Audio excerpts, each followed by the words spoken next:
Greetings. Welcome to the stream. Hope you're doing well. Happy Monday. Happy Monday, wherever you are. Hi, welcome. Thank you for coming along to another stream. Thank you for joining me as always. Ella is here. Hi Ella, how you doing? Josinair is here. Metasweet and Magic is here. Nimc is here. Oh, it's good to see you all. I've just become very aware that this look makes me look like a talk radio host, an American talk radio host in the 90s. I'm not 100% sure about the shirt, but we're committed to it now. I had a really silly idea while I was listening to the music just in the intro there, because I have like other graphics for other streams, like when I do the tower, from basically, if I'm not doing a Camlann stream, I move over to this fantastic animation that Erasmus did for the Tower Chill Beats to Climb Impossible Towers 2 video that we made, which was a lo-fi remix album for the Tower. And I was looking at some of the amazing fan art that we have in the carousel just at the start. I was listening to the music and I was kind of thought, it'd be interesting to come up with like a sort of chill version of the soundtrack where it's the fire underneath and it's just the soundtrack from start to finish with a campfire underneath. Is sort of like an ambient video to put in. I was like, it might be good to get the commission like an animation for it, like we've done with Dungeon Economic Model and like we've done with the Tower. And then my brain went, so you're doing a lo-fi remix album for Camlann, and you got there at the same time I did. So apparently, so at some point in the future, I think. Just because I don't know, I think if you listen to this one in particular, I think you could make a lo-fi version of that really easily, right?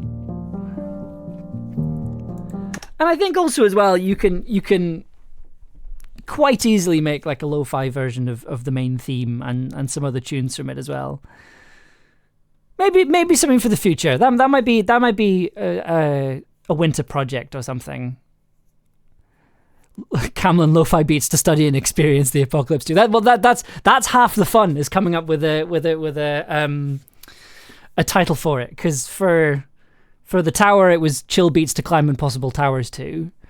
For Dungeon Economic Model, it was chill beats to build profitable dungeons too. So we need to. Well, I mean, you see, add it to the list. Like, I currently don't have a next project lined up for streaming. I I was just going to go back to making music just kind of off the cuff, but like we could the next thing we do on stream could be the Camlann a Camlann lo-fi remix album. I don't mind that. Chill beats to run away from big pigs too. Okay, like that's something I'll maybe think about, because part of me was thinking about doing another making an audio drama from scratch, like we did with Anamnesis, because I've expanded my journaling, my solo journaling games to collection, and there's a couple of new ones that I've got that I'm like, oh, this could be really fun. So I was thinking about maybe doing that, but I don't mind riding the Camlann. I was going to say the Camlann train, but I guess the Camlann horse, the wet Camlann horse for a little bit longer. Chill beats to get sodiumed too. See, this is half the fun. Like, most of the streams were just coming up with titles. Yeah, I think that might be a thing to play around with. So yeah, I think that might be the next project. After, but first we have sound design stuff to talk about. Today we're going to be talking about Camlann episode 9. This, like, so much happens in this episode. Like so much. I'm just realizing I've got a very shiny forehead. I'm just going to turn that down. There we go. So much happens in this episode. And there's a lot of really complicated things going on that I'm going to have to try and figure out how to explain. So this one might run on a bit long, just warning you now, just because there's just a lot of stuff. Out of all the episodes, I think this is the one that's the most complicated, because not only do you have all the sort of normal stuff around here, you also have an entire other mini project file going on up here. Oh no, how terrible. Anyway. But yeah, you've got an entirely separate project file up here with the other side of the shield. So you've got so not only do you have, the normal Camlann world, you also have you have everything going on outside, and then in some scenes we flip between them. And that's also an interesting challenge. Do we have everything else? And there's still more up here as well. Like, this is all episode 9 up here as well. So fully utilizing the horror, the horror of the horror of this gigantic project file. If it's long enough, there could be a part 2 next week. Well, if there was going to be a part 2, it would be on Wednesday, because I currently don't have anything lined up for Wednesday, and I'm hoping between now and Wednesday I think of something. I'm sorry, Amber. No, yeah, Meadowsweet and Magic is right. Like, you're not sorry, and you shouldn't be sorry. I'm very, very proud of this episode. As much as there are a lot of things where I was like, that could have been a bit. I could have done that a little. Not that I could have done that a little bit better, but there's a few things in here and in the soundtrack where I've kind of gone, oh, I made a mistake there, and that's now in the episode. It was the same for episode 8, where I episode 8 where I put something on the Gellert track by accident. Like, there's a few more mistakes like that in this episode. So it's just illustrates how much of this was a sprint to the finish line. Excuse me. So we're gonna go as always. We're gonna go through this chronologically. I may get lost. Not mistakes, Easter eggs. Exactly. It's a little bit of trivia for you, for the trivia section. I just want to quickly check something. If I do this, yeah. So if I just raise my microphone up like this, you can see that we are joined by a Lady Poppington tonight. she's been very warm because we've had very, very warm weather here in Glasgow, and she's been sleeping a lot, but she's also now at the stage where she's sleeping on top of things rather than under things. So we are joined by my delightful cat Poppy. She is supervising. She may move around later on, but yeah. So we have a cat in tow tonight, which makes me very happy. Becklime, hello, good to have you here. Mira has also decided to lie down right next to the stream because she continues to be a fan. Aww. I will pass on all of your hellos when Poppy is awake. She's getting old. She's getting to the point where she will walk into a room very and sort of meow in the very scratchy way that she meows, very crispy way that she meows, and then just sort of flop over. So I think she might be getting on a bit, but it is also warm. Poppy is a little Glaswegian babushka. She really is. She really is. How old is Poppy? Well, so she was 10 when we got her, back in 2021. We think she's 10 years old because she was a rescue. She was originally a rescue, but we think she's about 11, or she'll be about 11, 12, 13.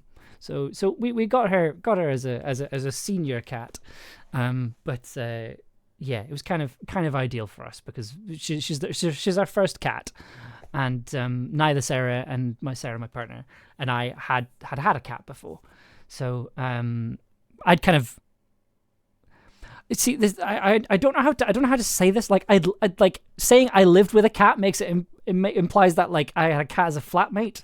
It was just I lived in a house that had a cat in it. So I have lived with cats before, but I hadn't owned one. So this was kind of a first time for the two of us, and she's as stressful as she can be sometimes. It has been rather wonderful. But there will be plenty of time for cat chat later. We've got so much Camlann stuff to get through tonight. So this is very much going to be a scene by scene, just because it's the only way I can hold all of this stuff in my brain. So we're going to start with the first scene. Obviously, it's a good place to start, and it's just a really I really like this scene. I was very happy with how this scene came out very quickly. Let's give it a listen, and then we can start taking it apart.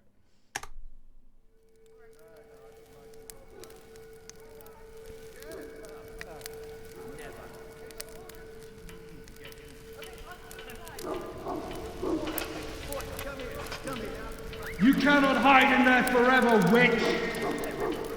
You and your magic are nothing to the might of Camelot. We will rescue our brothers from your tainted clutches. We will cleanse them of the corruption you've sown into their minds. So good. You will not steal my knights from me.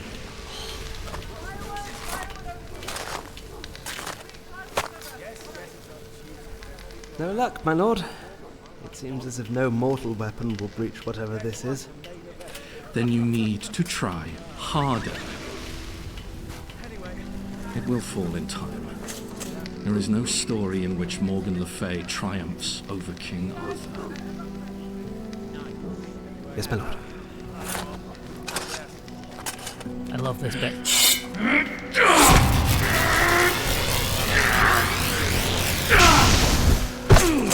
My lord! I'm fine. Focus on the shield.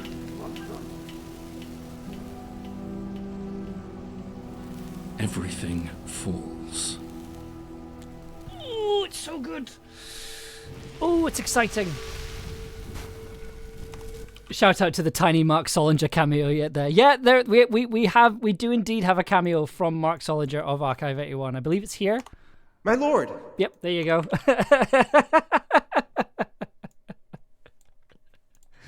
Brilliant, wonderful little Easter egg there. There's quite that. To be honest, the knights were definitely. Oh, I forgot about the thing that I did. Oh. Okay, I did a really silly thing in this episode. So Yeah, I did a really silly thing that no, it's not that. It's not breakfast. I did another thing. I forgot about a very silly thing that I did in the sound design that I'll talk about later because it is very silly, but I'm really proud of myself. Okay. I was so happy and relieved. Sorry, I forgot I did this. Okay. I was so happy and relieved with how the performance came out. I was so nervous about both the writing and performance for Arthur. Pip is obviously brilliant, but we had to record him separately and remotely. It's come out so well. Like I think having what breakfast we'll get there. there's a I am in this episode a couple of times, and in very silly circumstances and for very silly reasons that I'll get to when we get there. Pip for Arthur was a good casting choice. It was fantastic, and I think he does a fantastic job. And also the fact that Pip was recorded separately, I think works in context. Like it adds more distance and it kind of it gives you that separation, and it means that it's a character thing, right? It means that am I playing horses again? No, sadly, my horse impressions were cut out. I did do a dog impression in episode 1. There's a sound in episode 1 that's me being Gellert because I couldn't find a good dog sniffing sound. Okay, so first thing to talk about is the shield, right? It's this kind of omnipresent sound throughout the series. So let's listen to that in isolation, and then we can take it apart.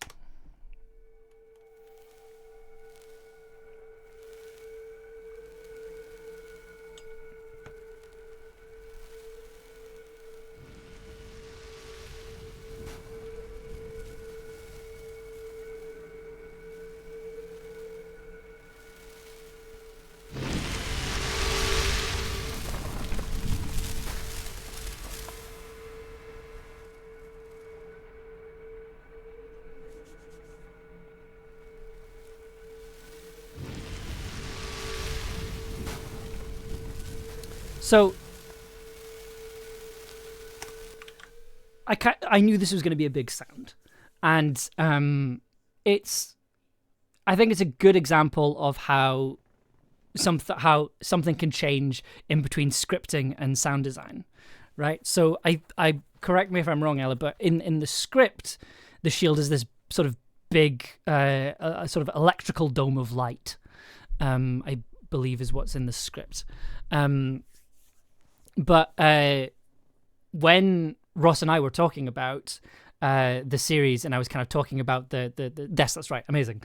But when Ross and I were kind of having conversations about Camlann, about the I was just talking about the editing process, because this is the thing. So Ross and I, whenever we need to talk about something, whenever we need to have a meeting about something, we won't organize a Zoom call. What we'll do is we'll go for a walk around Glasgow. We'll go for a walk around a park in Glasgow. This is something we started during lockdown, and it's something we've kept up.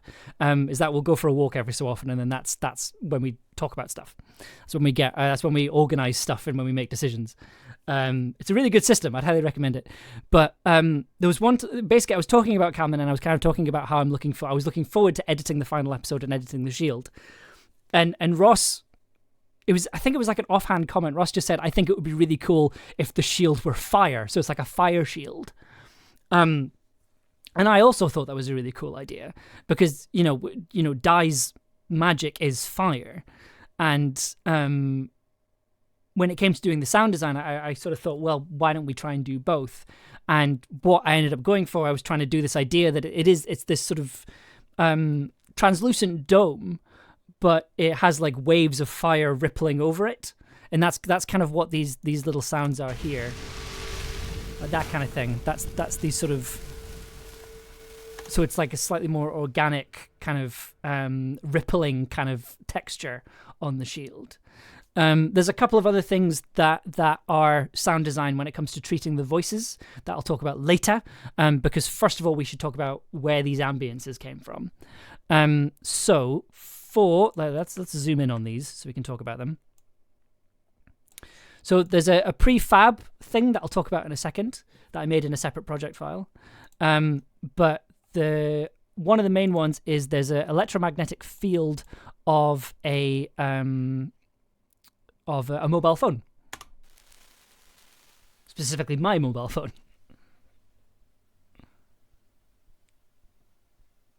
It's this kind of fluttery kind of, always reminds me of moths. I think this kind of fluttery electrical sound.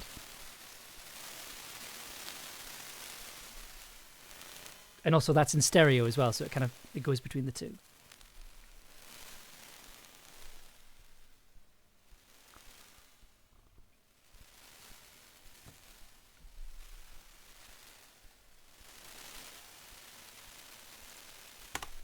So that's kind of underneath. That's one of the kind of the main omnipresent sound, and then you have the sort of waves. How'd you get the EMF? I have a special microphone. Let me go get it for you.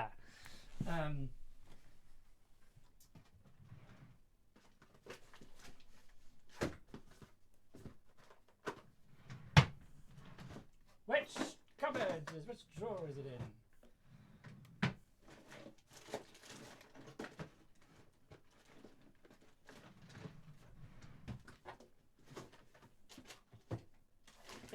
Right. So this is so I believe it's called Electrousy. I believe it's pronounced Electrousy. But when I made a video about this on TikTok, people started calling it Electrusy. So that's what we're calling it now. This is a pair of stereophonic electromagnetic sensors. So the way it works is you have Electrusy, exactly. That is what the internet christened it. So you have these two tiny sensors, these two microphones here, and it's a stereo pair, and then you've got a jack cable, and you plug it into something, and then you point it at a device, and it starts. Actually, do I have an adapter to hand? I think I might do actually. Oh, I do. Hold on. Let's have a look. I can demonstrate this for you. Okay, let me just plug this in here. So, if I point this at... No, nothing?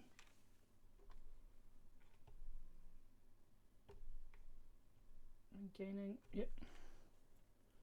Is that not... You're not getting anything?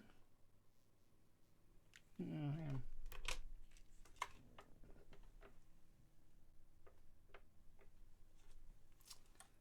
Put it in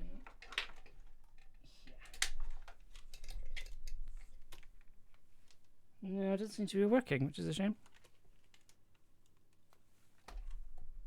It might be the adapter. Hold on. Hold on, we're not done yet.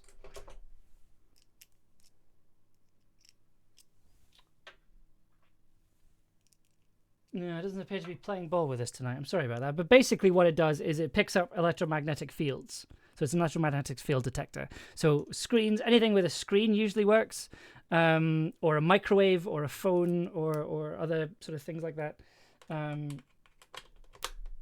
All sort of works. Is that getting anything from that? No. I've not used them in a while. Anyway, I can play you some of the sounds though. Hang on, let me bring them up. Mute that for the time being. I have an entire folder, so just bring that over here. So this is what my computer sounds like. This is me pointing it at my computer.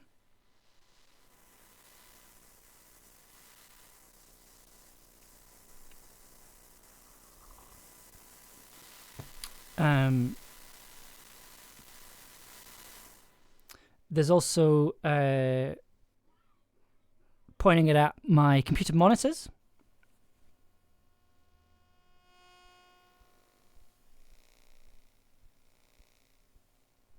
Weirdly enough, the thing that makes the strangest noise is the Nintendo 3DS.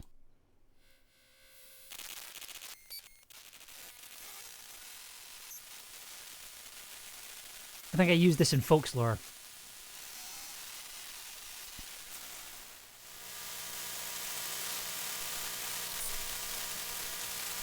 That's the redacted sound. Yes, I did use it on Doctor Who Redacted. That's what I'm thinking of.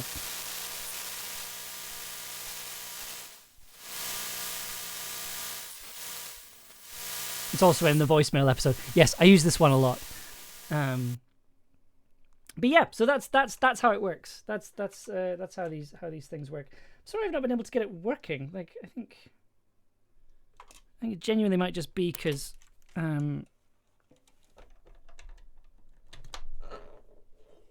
yeah, I think it might genuinely just be because of the way the adapter is working or something like that. Could be a myriad of reasons. It might just not work with an adapter. But yeah. These, I think you can still get these online. It's from a company called Lom Audio. I think they're based out in Slovakia. It's either Slovakia or Slovenia. I always get the two of them confused. But yeah, they make really good sort of microphones for experimental music, but also for sound on location sound recording as well, and for field recording. Highly recommend. They make really good stuff, and it's actually not that expensive. I think these were less than 100 quid, which is pretty amazing. And also this one's in stereo as well, which is kind of why I love them very much. Okay, let's just seal those up again. But yeah, so that's where that sound came from. And then you've got the fire magic here. And that's just from my fire sound effect pack that I got a while ago. Just to kind of like sort of fire magic to create the waves. But let's talk about this prefab sound up here. So let's have a listen to it.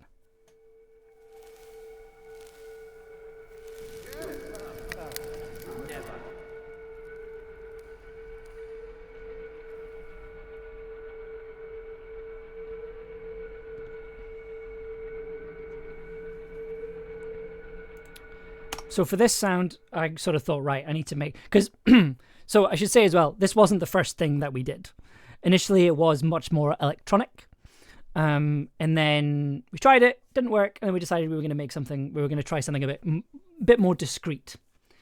And we struggled with that a bit, and we kind of played around with a couple of different ideas, and then we ended up coming up with what we came up with here, which I'll explain in a second. So... it's 4 tracks, and I'll just sort of play it on its own so you can hear it in isolation. This is it at full volume rather than reduced.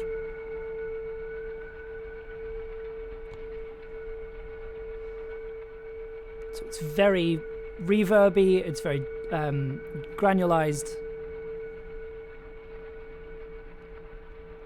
And also everything's been stretched to a certain extent as well.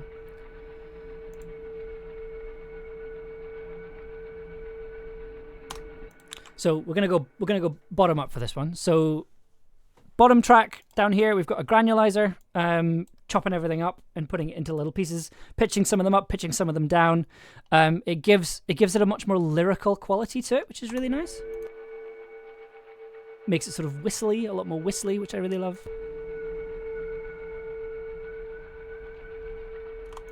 And then down here we have something called meta filter. So the way meta filter works, it's a frequency modulator, but what it does is it runs on a sequencer down here, and you can kind of see what it's doing there. So rather than like affecting pitch, which is like set, the pitch is like set frequencies. It's changing the frequency by a set amount. This is sliding the frequency up and down like a whistle, like a slide whistle. And if you listen to it in isolation, you can sort of hear that shimmer. Sort of hear it messing with the frequencies on the main tracks over here.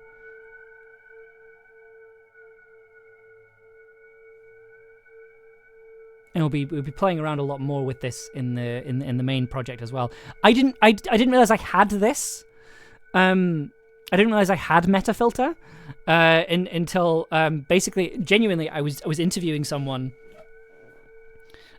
for the documentary I have coming out about synthesizers, and they mentioned meta filter because apparently people use this to like synthesize drum sounds. It's like, oh, that's really interesting. I wonder where I can get that. And then turns out I already had it, which was great. So I was like, oh, I don't remember getting this. I think I got it in a pack or something. I'm I do not know quite how this works, so I'm not going to explain it. I can just tell you what it sounds like, and it sounds real good. So we'll mute that as well.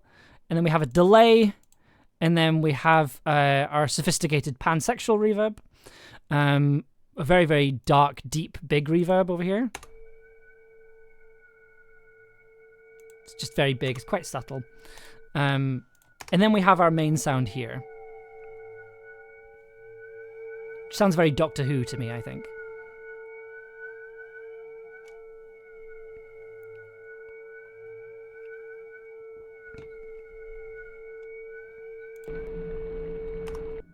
So this is the part of the stream where Ella gets very excited.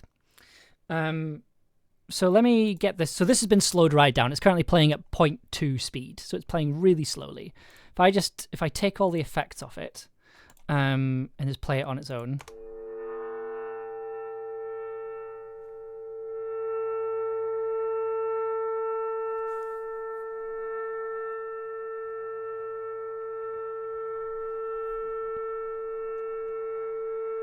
So,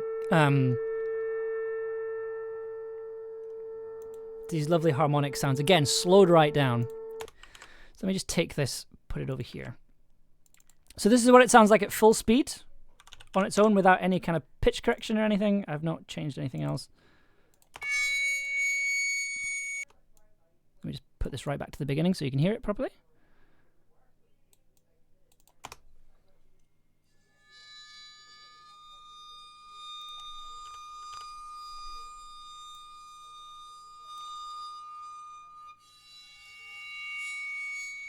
So, so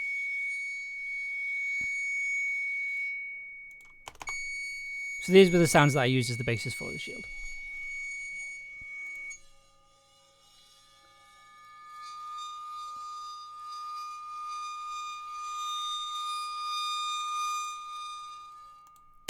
So, when Alessa was over recording for the soundtrack, when we were recording the last bits of the soundtrack for Camlann episode 9, I was talking to Alessa about the sound design. Apparently, I just talk to everyone about sound design. That's just what I do, apparently.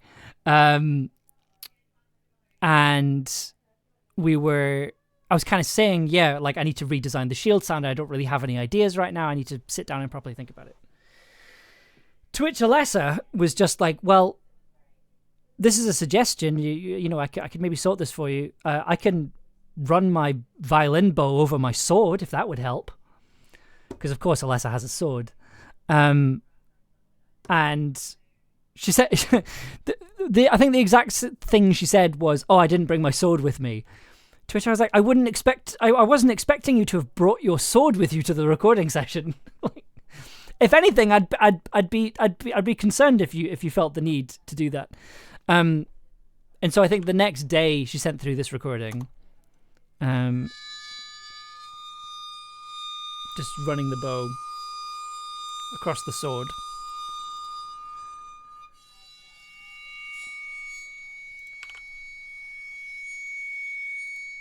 So, kind of listened to that, and I sort of thought, I can make this work, and then did. So, I'm using it twice.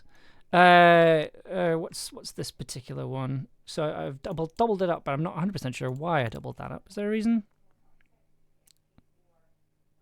Right. Yes. Okay. So the first one up here is just has a low pass filter on it, just to filter out all the high frequencies and just make it really low. So this is what that sounds like.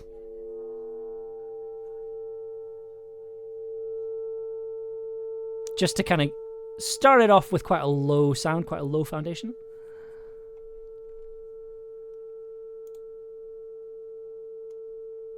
And then there's another track here, which is the same thing. Again, it's slightly more of the mid frequencies, but still taking out most of the highs, because high frequencies can be quite abrasive and they can interfere with other things. They can start harmonizing with other things, and that's not what we wanted here. We wanted something that still had that feeling to it, but was also not too intrusive and not too aggressive. Abrasive, that was the word I was looking for. But this one has the granulizer on it, so if I just play it on its own, just gonna turn this up so you can hear it properly.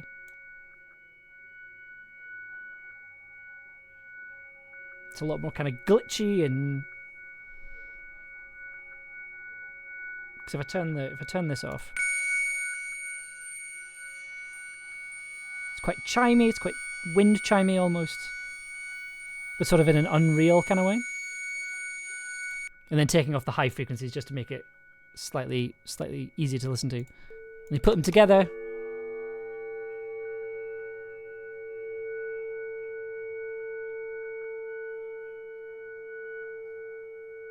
You get this lovely kind of sound. But again, that sounded that's on its own is fine, but it sounds very clean. If you add it with the other granulizer and the meta filter, you start to kind of hear the wobbles.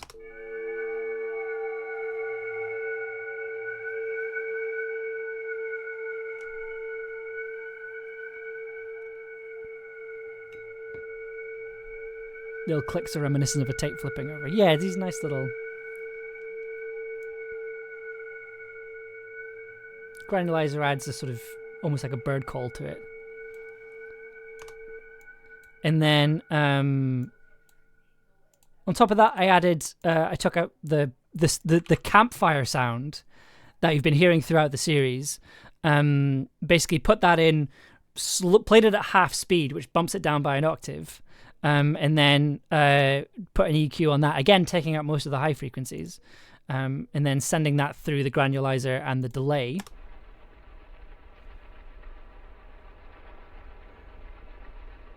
Just to give it a bit more texture, just to make it slightly less clean and a bit more translucent is the word I was looking for. Like the idea of it being not this clean shield, it's like it's a sort of imperfect thing. And also, I felt it was important to have at least some fire in the shield sound. As much as we were adding these effects of like waves of fire going over it, I very much wanted to also have the option to have some fire in there at all times. And then, so this has been mislabeled because I tried a different effect. So this is another sound that's being played really slowly, and it's being run through the granulizer and the delay. If I just play that on its own.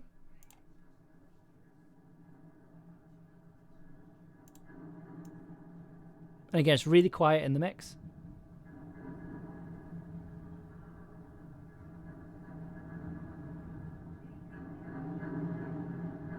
Again, just gives it a bit more sort of uneven texture.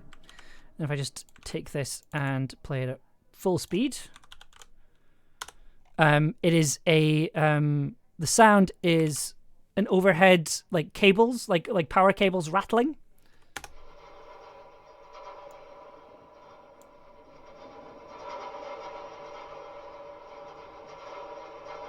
So let's turn them.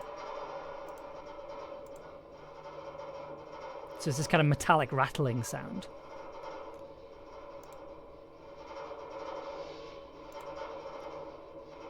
Except slowed right down, and then run through a bunch of effects. Stick it all together.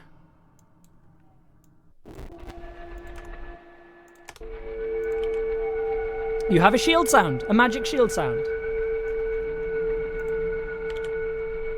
It's got some nice stereo effects.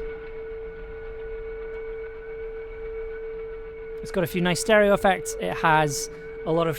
It's not too intrusive, but it's still very clear, and it's the high frequencies aren't abrasive. And it communicates the idea of a sort of a light shield, basically. And then if you add the sort of moth, sort of EMF moth sound, and then you add the sort of fire going over the top of it, you have our shield sound.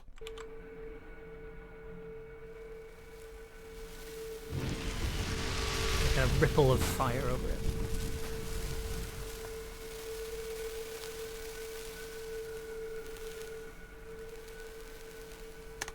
And the ripple of fire also let us use this particular sound here, which is a slightly louder version of that sound.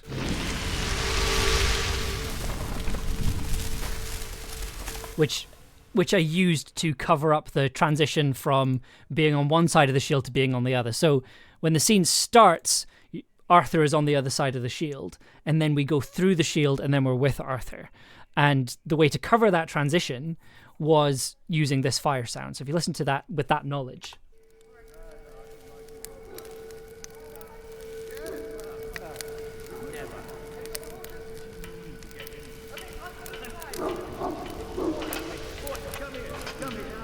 You cannot hide in there forever, witch! You and your magic are nothing to the might of Camelot. We will rescue our brothers from your tainted clutches. We will cleanse them of the corruption you've sown into their minds. You will not steal my knights from me! So you get that, you sort of start at the cottage where where you're kind of expecting to start, and then you move further out and you get to kind of see what's happening on the other side of the shield. You get to see what you kind of get to see what the what our gang are up against, right? There is an additional effect. So I used Metafilter again. If you look at this sort of thing, what Metafilter is doing is it's adding that sort of weird little wobble sound effect you're hearing on the voices. If I just solo this on its own. Oh, sorry, it's here. Beg your pardon. You cannot hide in there forever, witch! See that really quick. You and your magic are nothing to the might of Camelot.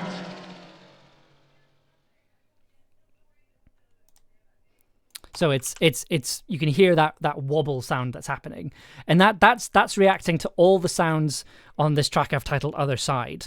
So you're getting all the sounds in the camp. If over a certain volume, they're getting this kind of really intense wobble sound. But also before that, there's some reverb on it to make it sound like it's outside, and then there's an EQ on it just to kind of take off the high end. Because if you don't have this, it sounds quite abrasive. The wobble gets quite abrasive. You cannot hide in there forever, witch! You and your magic are nothing to the might of Camelot. It's just that's quite annoying.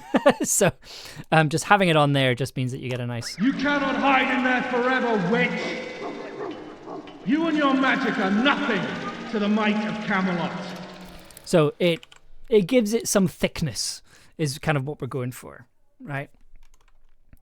Okay, I've been streaming for nearly an hour and I have not done one scene yet. I think this may be a 2-part stream.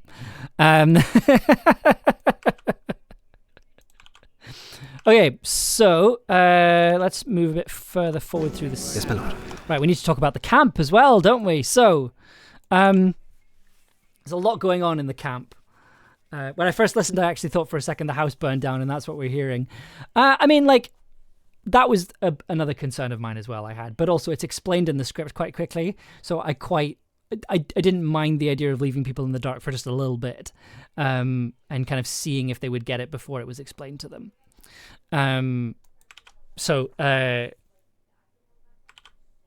Yeah, so Knights Camp, lots going on. So here's where, just to give you an idea of what editing this episode was like. So first part, we're on, all the knights are on the other side of the shield, right? So all this down here is the Knights Camp, right? And then I got to this bit, and then I had to take all of that audio, just good old scaring people. Yeah, a little bit. So I had to take all these sounds, all this setup here, and then move it all the way up here to where the outside tracks are, so that you got this nice smooth. If I just turn Arthur off for a second.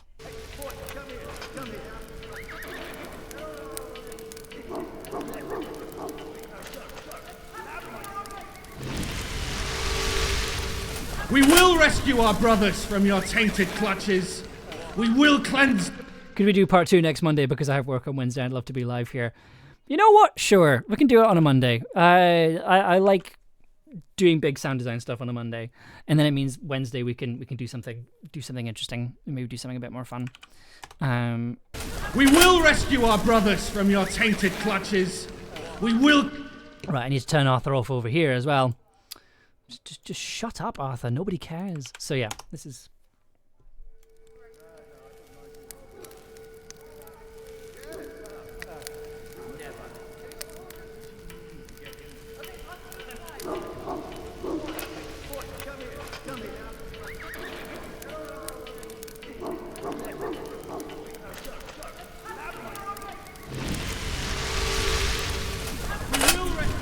brothers from your tainted. I think there's an echo in there. We will cleanse them of the corruption you've sown into their minds. Yeah, so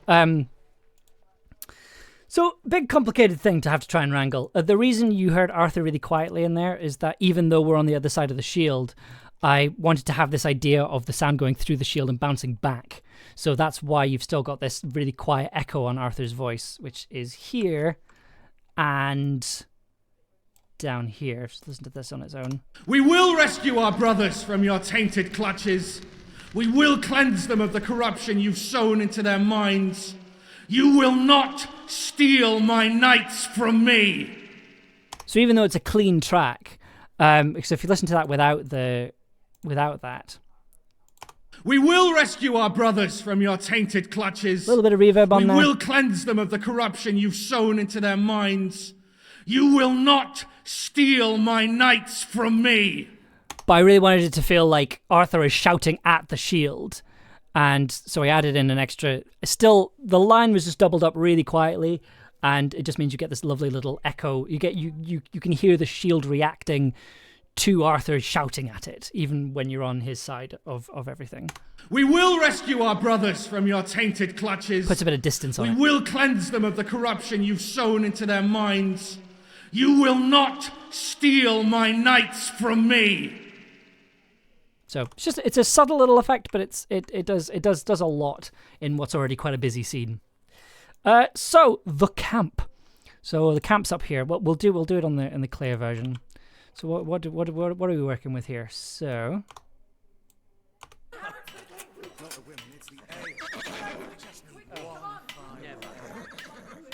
I'm going to turn the reverb off. So there's a reverb on it to make it sound like it's outside.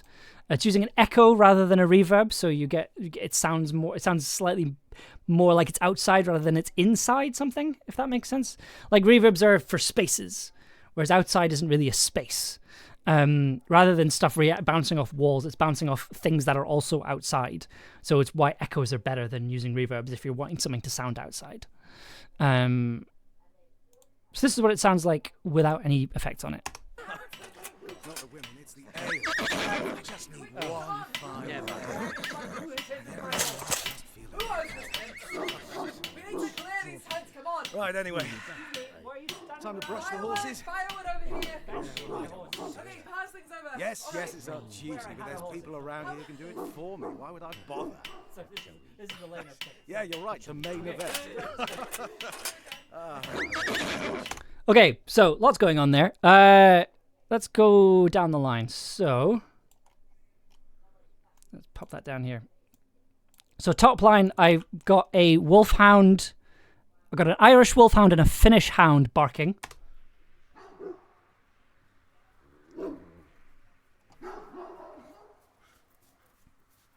Just a kind of nice omnipresent sound underneath. And then we have a bunch of walla. So first off, we have... let's mute these. First off, we have David Charles, who played Lapwing. Excellent work here. What in God's name was that? Ah, never have I seen such a thing. The power was just extraordinary. It threw me back. I have never, ever experienced such a strange and willful power. So I love the dialogue between unnamed Knight 5 and Knight 7. So I think this is an interesting thing. So for most of the Walla, it's 4 people. Specifically in this episode, it's 4 people. I think in the last one it was 3, I think. But in this episode, the Knight's Walla is David Charles, Peter Wicks, Ella, and me. For holding up most of the camp ambience here. So you've got David Charles here. Never have I seen such a thing. And then you also have Peter Wicks down here. Peter Wicks, by the way, excellent Walla work. No, it's not the women, it's the ale. I just need one fine ale, and everything might just feel a little better. Yes. Right, anyway. Time to brush the horses? Yeah, well, I don't want to do it. Yes, it's our duty, but there's people around here who can do it for me. Why would I bother? Yeah, you're right, the main event. Ah, that's a really shit pun. Anyway, I think I might go and hunt down the mead. Do we still have mead? Sorry, I missed that when I was editing. That's marvelous. And then if you put them together, you get a little. What in God's It's not the name women, it's was the that? ale. I just need one fine. They're not really talking to each other. Then on top of that, we also had I put just like a blacksmith hammer.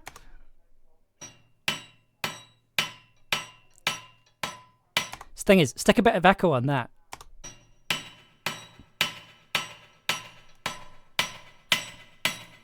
Already sounds like something happening outside. It's great. And then if you add the wolfhound.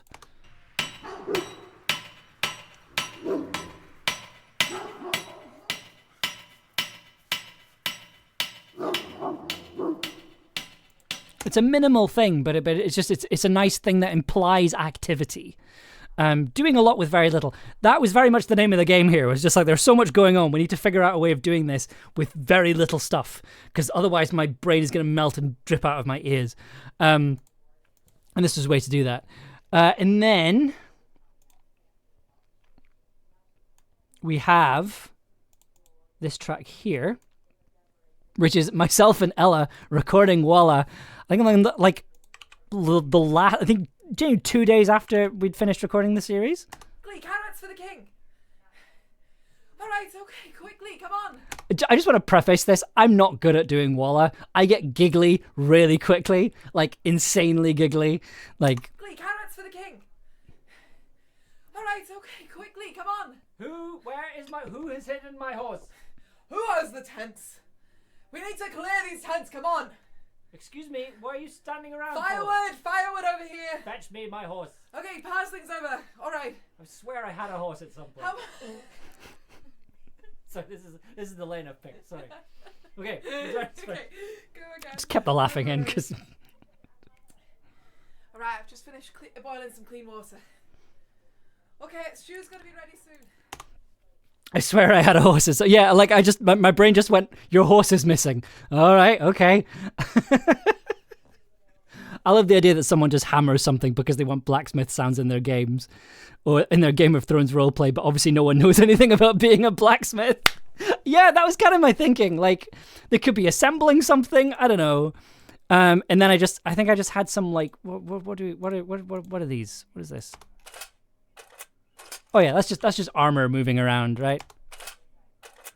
And then the generic horse sound that is in everything.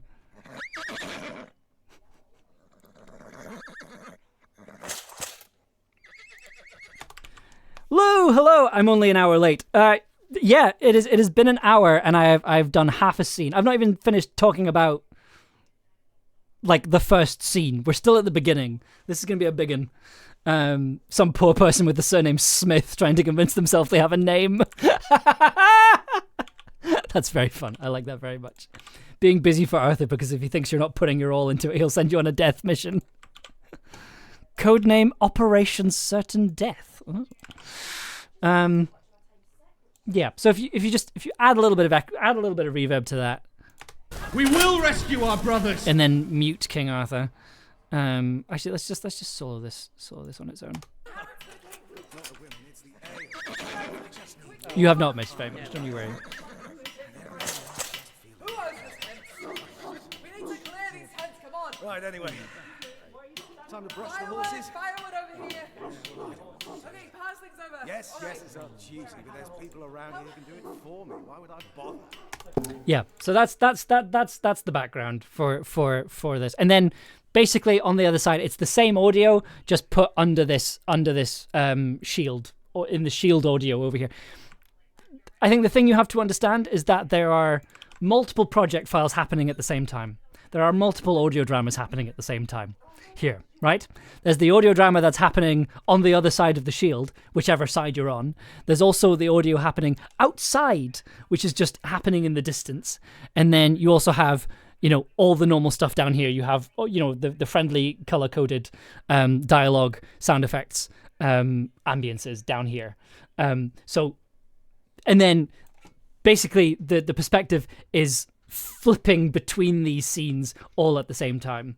They're all going on at the same time, and they're intermingling and they're swapping in and out.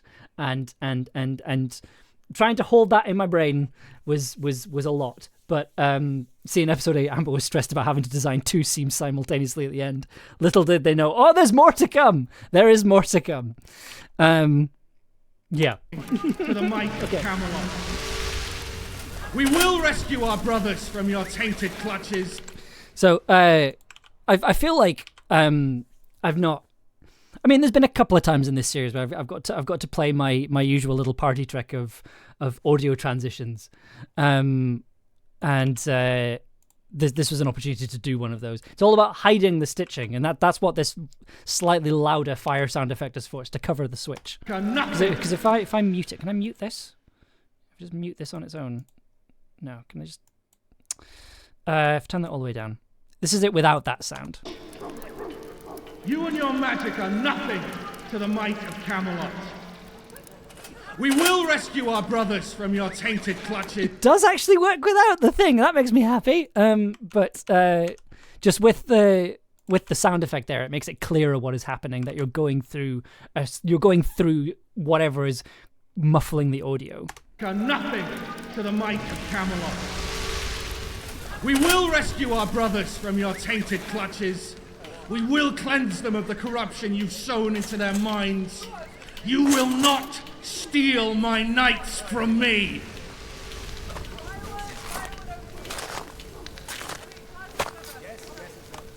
Okay, so the next thing that happens is the shield being stabbed.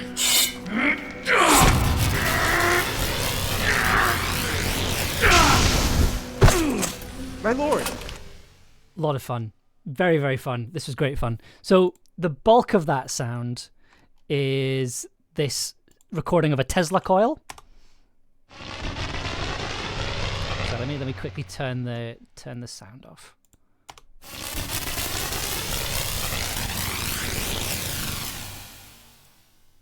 So that's I think that's doubled up somewhere. Let me have a look. Let's see if I can find it. Where is it gone? Yeah, so it's doubled up down here as well. This is what it sounds like. This is what it sounds like on Arthur's side of things.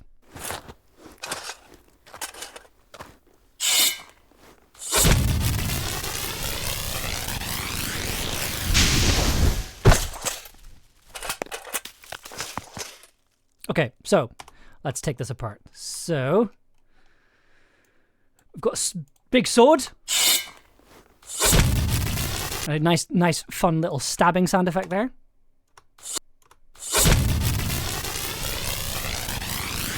And that's 2 sounds. That's these 2 sounds here.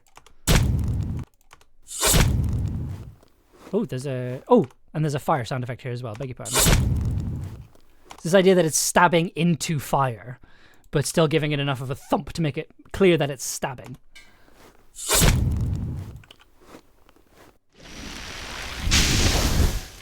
And then use just stacking up a load of fire sounds to give that kind of oomph, that kind of pushback. And then just a really heavy impact to cover the landing, which was very satisfying. Which, like, on it, so that's a thump followed by like an armor footstep. So there's this idea of like a suit of armor hitting the ground rather than just a body. Excuse me. And then if you add that with Pip's reaction, it's just great. Like, Pip's acting here, incredible. It's just great. I just felt like I was just ornamenting. It was great.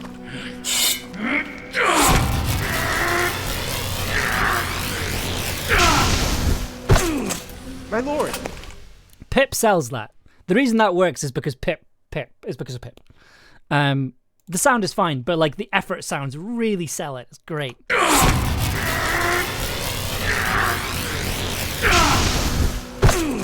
My lord! Just excellent work. I'm fine.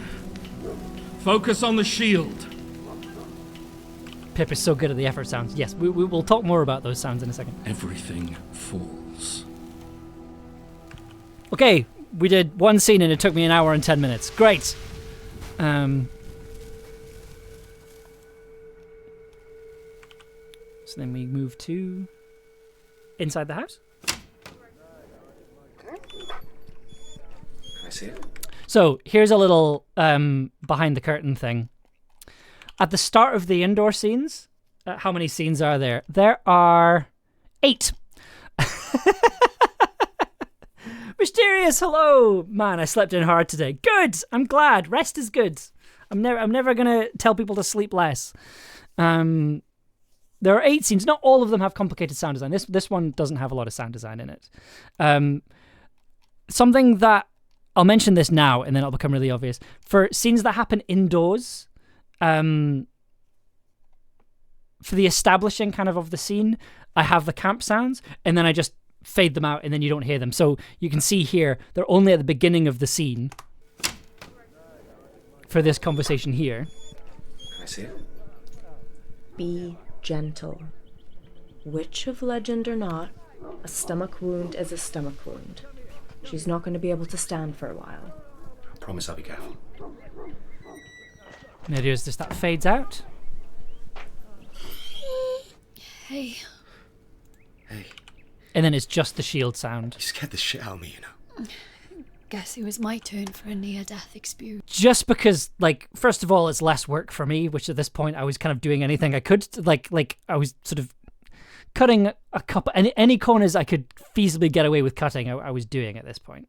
Because there was a time crunch, but then also as well, like, I didn't want my computer to explode. And this was a way of kind of helping with that. So it also means that it's not you don't have this constant distraction throughout the scenes. I should have led with that rather than saying I was cutting corners. I know, but there is an artistic reason for it, definitely, because it just means that for the monologues and things, you're not distracted by all these other sounds happening in the background. They're there to help you establish where people are in the space, and then they're not needed anymore. So then they sort of gently fade out, and as far as I can tell, nobody noticed. So, and if you are in chat and you did notice, don't tell me. Just let that slide. And so throughout the scene, you've just got indoor ambience and a monologue. So for the sake of time, I'm gonna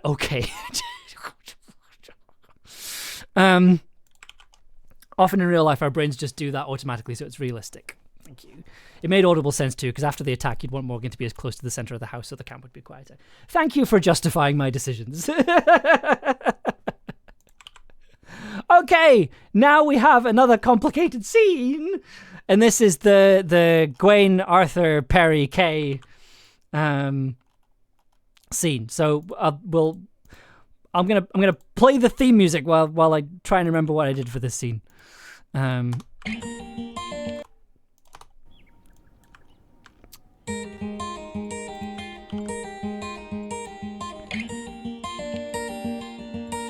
Okay.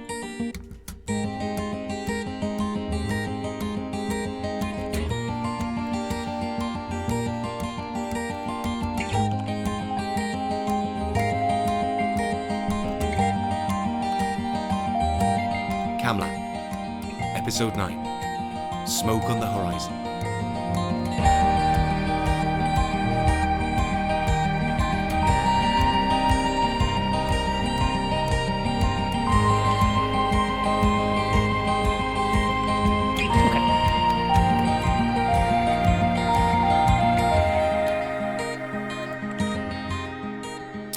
Okay, so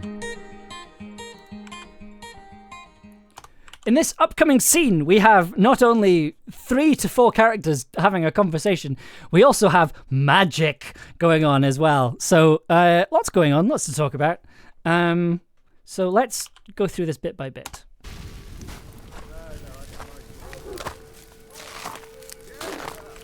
Sir Gawain, have you remembered your loyalty at last? Not exactly. Are you sure about that? Come here. No. Okay, so little tiny thing that I just want to bring up just because I thought it was kind of a cool thing. So the way Gellert reacts to this compelling sound, what I was trying to communicate was this idea that, like, Gel's hearing it too, that Gellert is also getting compelled but is also shaking it off. So Gel's reaction is... No. I like this idea that Gel was also being affected. Like that was just a nice little thought I had, and kind of wanted to put it in. Gel also has a story name and is not an Arthurian character, so can resist King Arthur. That was my thinking. Like, it's not bothering Gel, but Gel's just like, that's a weird thing that's happening. So here's a little fun thing. So for the Arthur magic, Gel bites snakes. For Arthur's magic, it was kind of doing what I did with all the other magic, where I took the voice clip, brought it down. I think it was about 5 semitones, and then added some sounds underneath to that kind of creaking, sort of stressing kind of sound. And then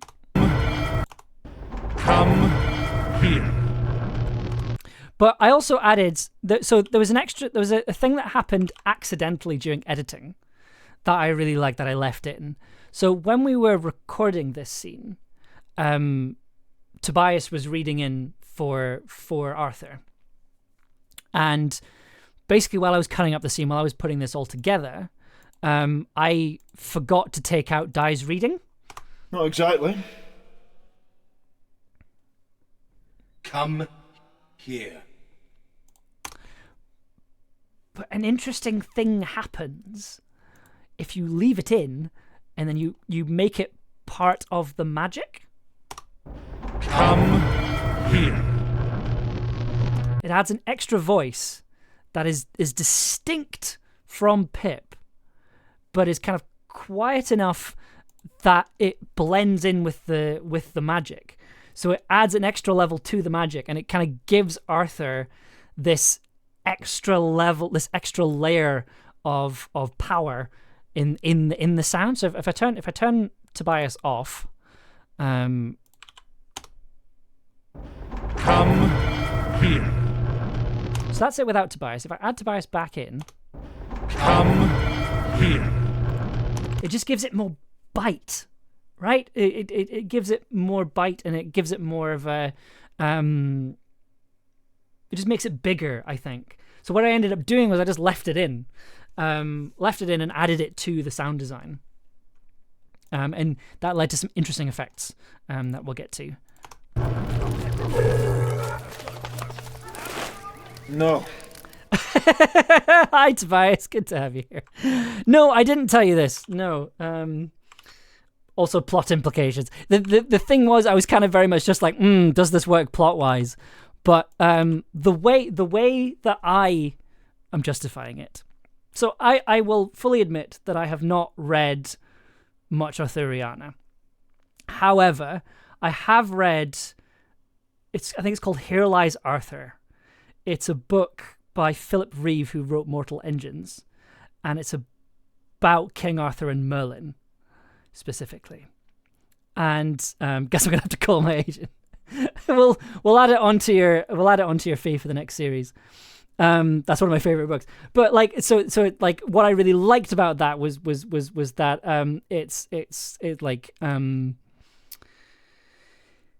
it was this idea that Arthur is sort of made by Merlin, and I guess that's kind of what this feeds into. If you want to attach, I don't think you need to attach plot significance to it. I just thought it sounded cool, okay? But if you want to, if you wish to assign a motive, I would say that was probably my motive. This idea that like Arthur is to a certain extent a creation of Merlin. Yeah, so that's where I was kind of going with that. Doctor Who 7th Doctor plot. Mortal Engines affectionate. Ella and I have had many conversations about adapting Mortal Engines to audio. I'd love to adapt Mortal Engines into an audio series. It would work much better than, I don't know, a film. But yeah, that's one day we will do it.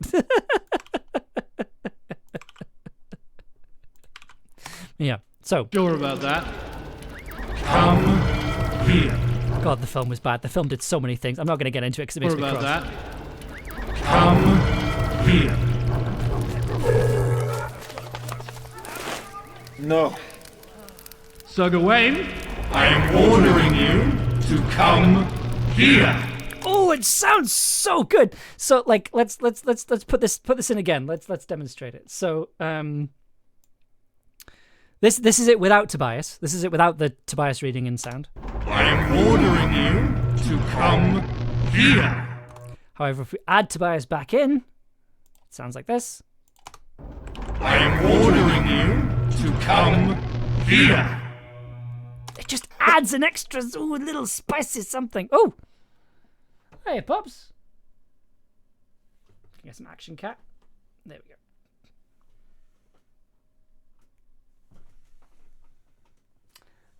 Poppy has left the building. I'm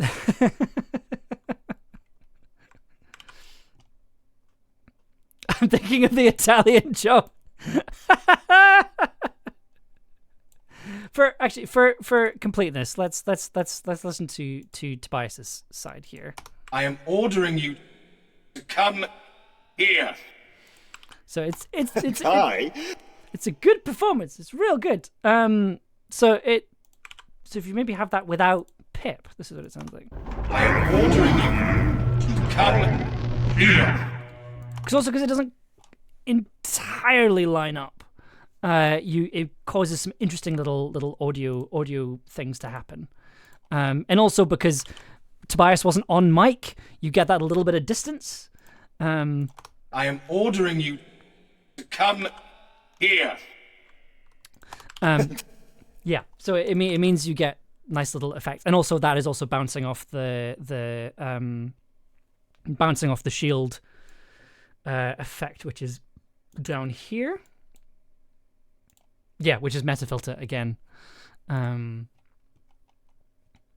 As Tobias's wife partner, I'm allowed to say it must be nice to remove Tobias's voice. I have a button that can mute Tobias. It's just there we go. Oh, there we go. And then it's back on again. I resent that. I need that button. Okay. So a fun thing that is it? Where is it? Oh no! Where did I put it?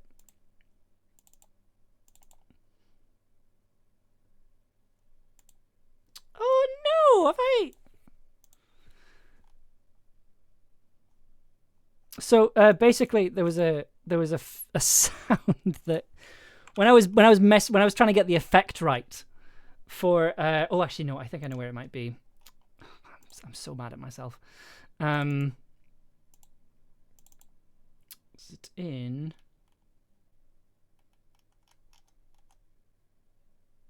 No, it's not there either. Okay, that's okay. Basically, I made a sound where I accidentally cut off Pip's line. So he just said "come." It was. I'll find it for the next stream, but it was unfortunate and very funny.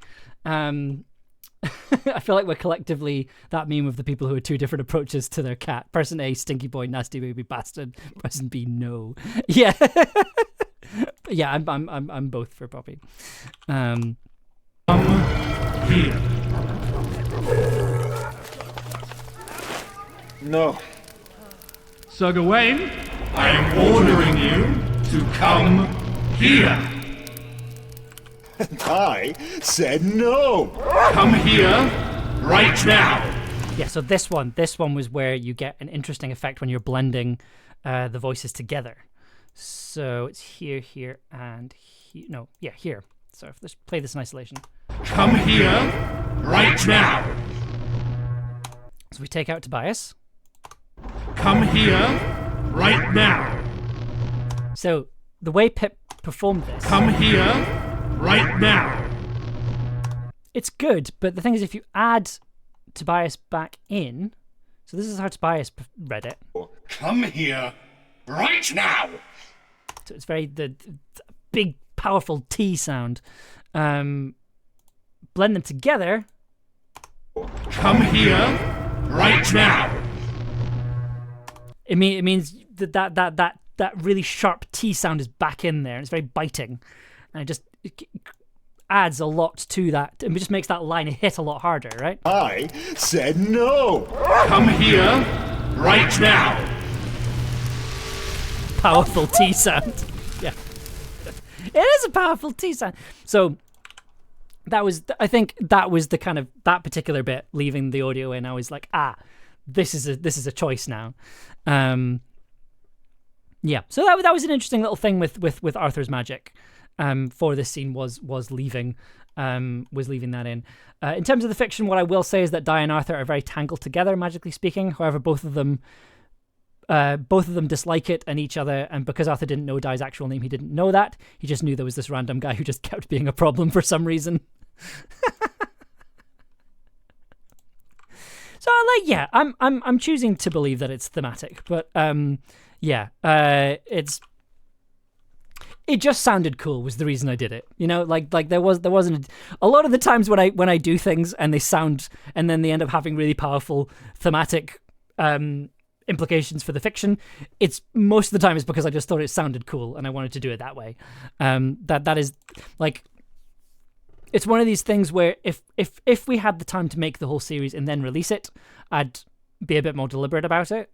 But I think I'm used to doing things under a time pressure, and so I think there's a balance to be had between making something that just sounds good and making something that has thematic relevance. And I think episode 9 is a really good case study for that, because there's the shield sound, there's the magic, and also like the car chase scene, which I don't think we'll get to tonight. I think I'll save that for next week.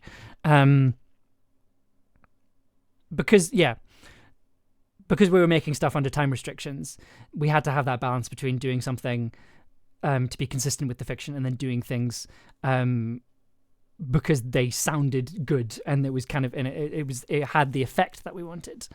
And having to do that a lot over the however many minutes this episode is, or in the case of the 2 weeks we had to make the episode, I think it's a very practical episode, very practical decisions. Oh, to no man, and there is nothing you can do to change that. You made me feel like I was nothing. I muted something. You made me turn on the only man I've ever loved. You treated us all like your toy soldiers. Well, guess what? Playtime's over. Gawain gets so many good lines in this episode. Playtime's over. You made me feel like I was nothing. You made me turn on the only man I've ever loved. You treated us all like your toy soldiers. Well, guess what? Playtime's over.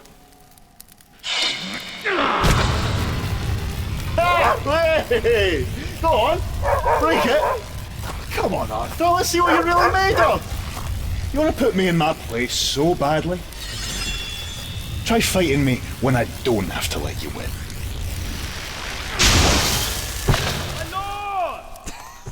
I just think so. For Kay's line here, I basically just went for the funniest take because I just thought it was great. I have to let you win.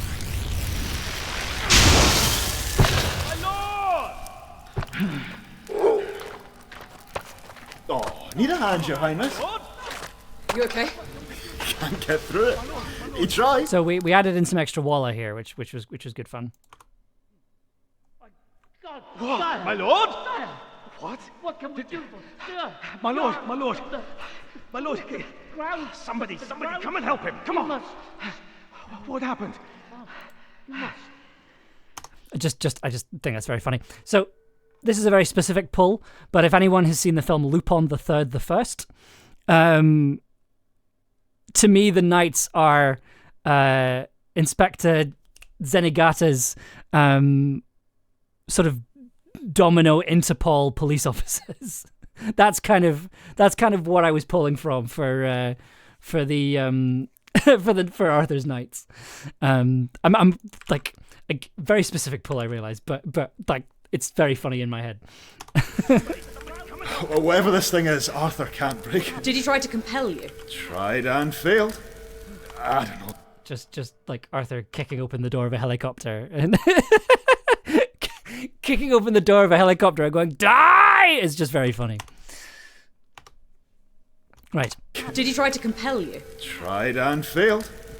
I don't know if it was this or the Green Knight or whatever, but he doesn't control me anymore.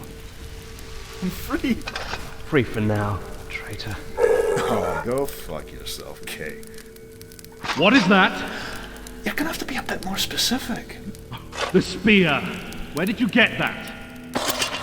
This, I thought you might recognise it. It used to belong to you. So sadly, this gets lost in the mix just because there's just a lot of sound going on. But there is a effect on the spear. In Ella's notes, it was meant to sound like a lightsaber.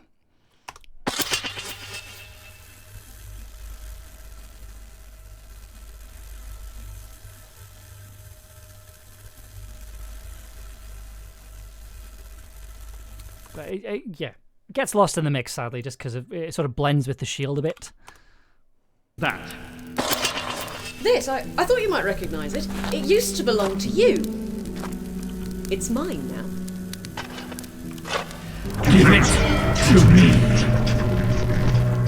I think I added a delay on this particular magic, so it sounds even bigger.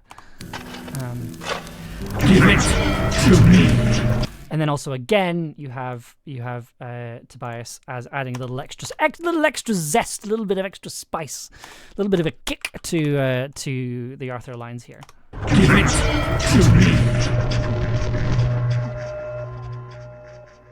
It's a weird sort of siren sound going on there. I think that's the portal. Give it to me. And if you just have Tobias's line. Give it to me. Yeah, okay, I cut that one up a bit. Give it. It's just Tobias gets very Scottish for like half a line. Give it. Anyway, but adding them in, it means you get this lovely little effect. Give it. Where's it gone? It's down here. Give it to me.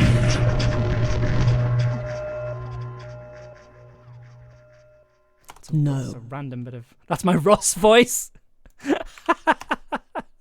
Give it to me.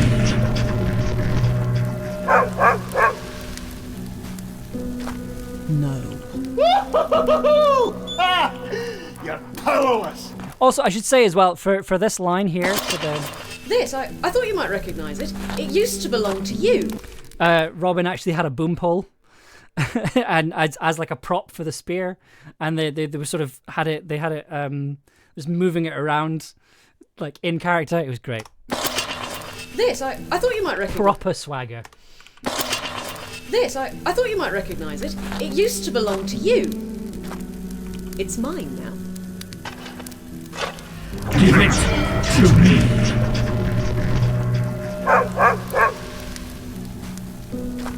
No. You're powerless. You can't do anything. Yoinked. You lose. My lord? Enjoy your little victory. Oh, and then we get to invert everything. My lord? Enjoy your little victory. You'll return to me eventually. When your nameless boy is dead and the witch betrays you.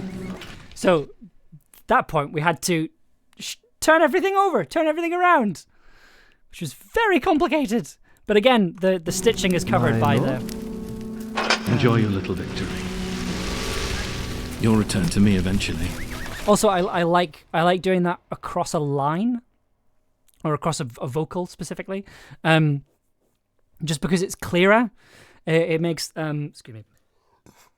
Oof. It makes the it makes the transition clearer, and then it also plants that it gives the listener a reference point. And that's kind of what that's there. Amber loves me so much and doesn't mind at all when I give them edit notes like, hey, can we please switch everything over mid-scene? Yeah, that was a note.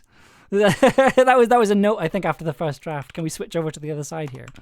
Enjoy your little victory. But also, it does work. I like the fact that we get to hear all of Pip If that makes I didn't want to just have Arthur be on the other side of a wall the entire episode. I wanted to actually have a point where it's like, no, you get to hear what they sound like and hear that they are quite scary. Enjoy your little victory. Because that was the other thing as well, for the compelling points, for the compelling moments. As much as Arthur is behind the shield at that point, it's also put on the clean track. So you can hear it clearer here. Are you sure about that? Come here. So, like, if I just play it without... Not exactly. Are you sure about that? Come here. So it's almost like it's this idea that like the voice is going through the shield and you're getting it clean. Come here. Unencumbered. Yeah. Annoying that I forgot to put a plosive filter on here, so you get a really loud plosive. You'll here. return to me eventually. When your nameless boy is dead. Oh, that's a plosive I forgot to filter out. That makes me very cross. Nameless boy is dead, and the witch betrays you, and you realise that you are alone in this wasteland, and the only family you've ever known still waits for you to the west. It's a good speech. You will return to my side, and I will not have forgotten this. And it's wonderful kind of doing these kind of collaborative action sounds, like this idea of the sword being put back in the scabbard. To my side, and I will not have forgotten this. Don't hold your breath. Starting to doubt yet, Jack? Or is all still well in Camelot? You know how this story ends. It isn't happy. You know nothing. And yet I'm standing here, free. And then we switch back. I can't believe we actually did it. And also, I'm using the same sound every time we go through the shield, just so it creates it creates a cue for the listener that they're like, we're going to we're transitioning here. We actually did it. We didn't. Not yet. Come on, we need to figure out what the hell is going on with the shield. Okay, next scene. Don't think there's too much to talk about.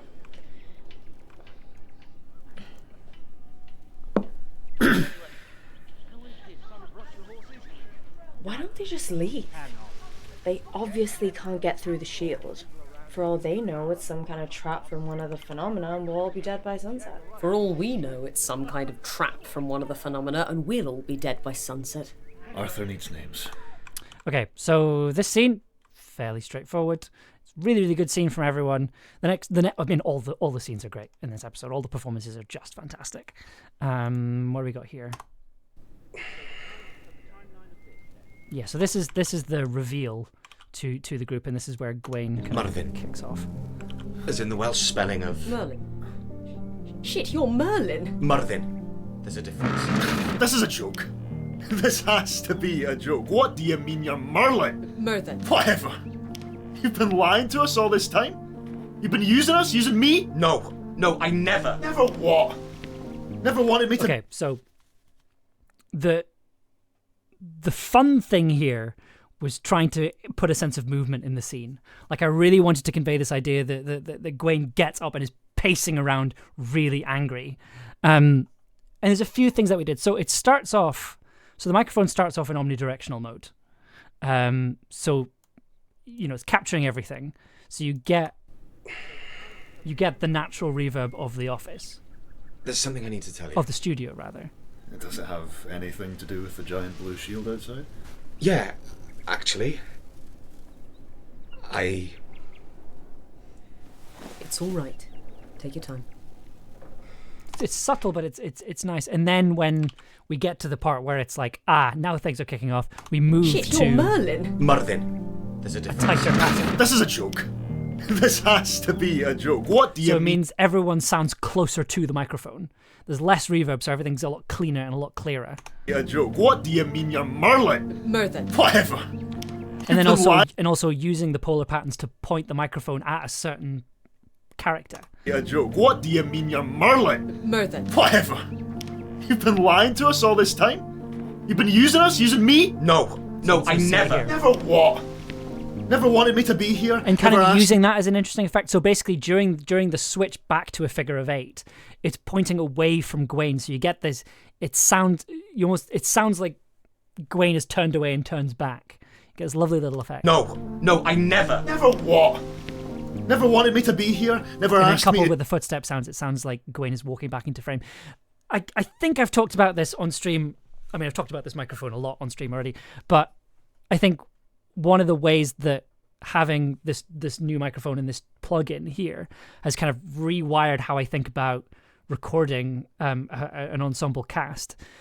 Being able to change the polar pattern after recording, it's the kind of equivalent of shooting something in widescreen and then zooming in on individual characters when they speak. Like having that ability and being able to do that it means that in post-production you have so many more options, and it's almost like you've got full coverage of a scene, rather than if you just record with a set polar pattern, it's almost like you've just got close-ups of everyone, or you've just got a 2-shot. Whereas with this, it's almost like you have a 360 of the entire space, and it's in 8K, so you can zoom in on everyone. Like, that's what this plug-in and what this microphone kind of allows you to do in audio, and being able to do that was really interesting, especially for scenes like this where you can kind of see this green line here, which is the automation on the polarizer here.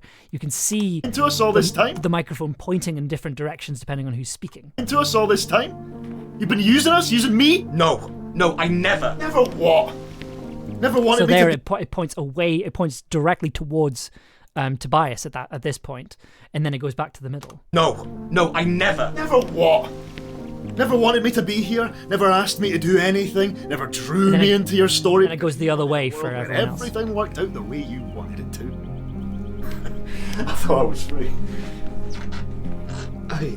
Utilising the squeaky floorboard in the studio there. I thought I was free. That's not a sound effect, that is the floor of the studio. I thought I was free. Gawain, calm down. Don't tell me to calm down! You can't tell me this doesn't bother you. Everything you've done, everything you've been through, everything you feel, this whole time, he's been tricking you. We're literally under his spell. Doesn't that scare you? Does that piss you off? You are leaping to a lot of conclusions. Gareth, you were there. The day he died, you were standing right next to him. Yeah, that was an interesting little effect. I wanted it to sound like there was an impact, but I didn't want it to be aggressive. Standing right next to him. His blood. Running into a scene was always interesting with that floorboard. Yes, we had a flannel, I think, over a specific part of the floor, and I'm like, don't stand on that during outside scenes, because it's impossible to edit out. The day he died, you were standing right next to him. His blood was on your face. Are you telling me this whole time you saved him? Back off! And that little turn away is great. That little turn away is marvelous. Oh, this whole time. You can hear that in the audio. This whole time you could have saved him? Back off, Gawain! That pulling back and then going forward. That's not me. That's entirely Paul. That's me.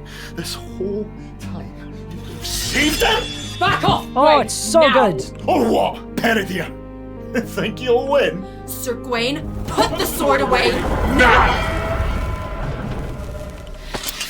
You're just as bad as they are. Right? Yeah, it's just, oh man. Oh, it's great. Yeah. And then also for the Gwen's magic here, I enjoy how much these streams are just Amber going, acting! Are these actors amazing? They're great! So for Gwen's magic here, I just did the same thing I did for episode 3. So and it's very much like I go into a lot of depth about it when I talk about episode 3. So if you want to know how I made this particular sound, you can go back to the episode 3 stream on YouTube. I've been archiving all these streams on YouTube, and you'll be able to hear about that. But don't do that yet. We're not done here. We might. I think. Yeah. Okay. I think we pushed through. I think we can get it done tonight. I think we can get the whole episode done tonight. I think we're good. We will try. You're just as bad as Also, so I the timing here bothered me, but the way I kind of justify it in my head is that like the sheathing of the sword happens like almost unnaturally fast here.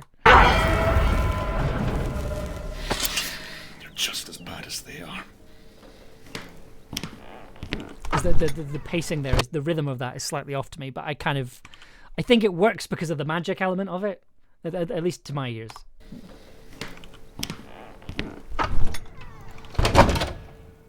Oh, fuck. Okay. There's really not much sound design in this next scene, but I just love it, so we're gonna. Oh, fuck. I'm going to make sure he doesn't do anything stupid.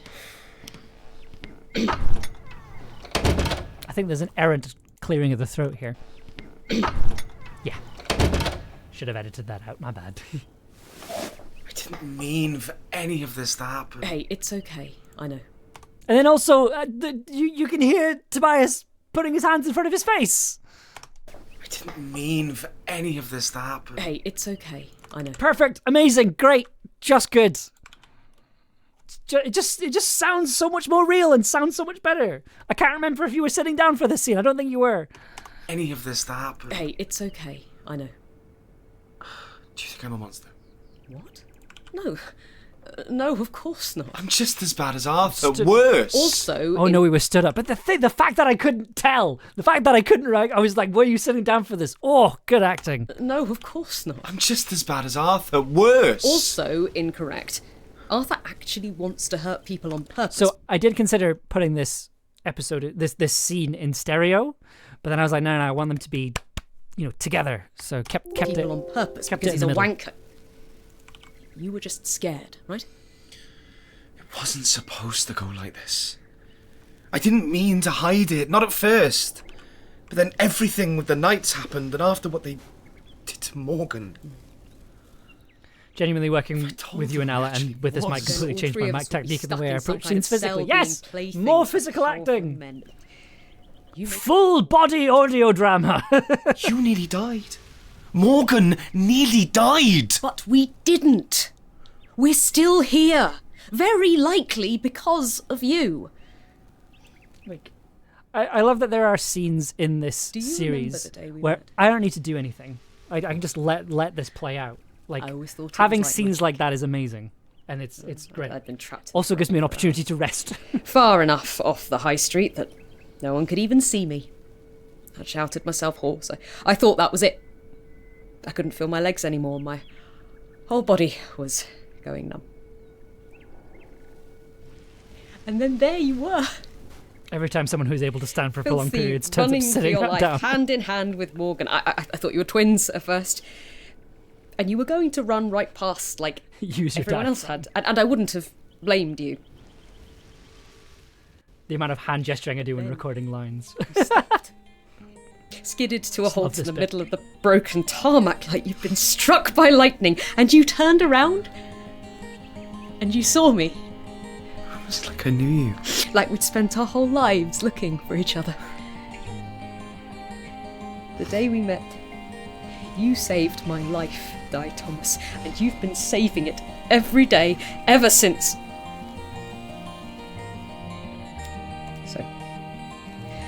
So maybe your name is Merthin, and maybe I'm going to feel weird about that when the shots how you fall can hear off, Robin smiling. and we don't have a literal army at our doorstep. But you're still you. Nothing is going to change that. Love you, Bear. Oh, yeah, I forgot. Yeah. Love you too. You can hear them getting closer to the microphone as the scene goes on, which is great. Like, so it means you can hear it when it gets to the end that they're really close.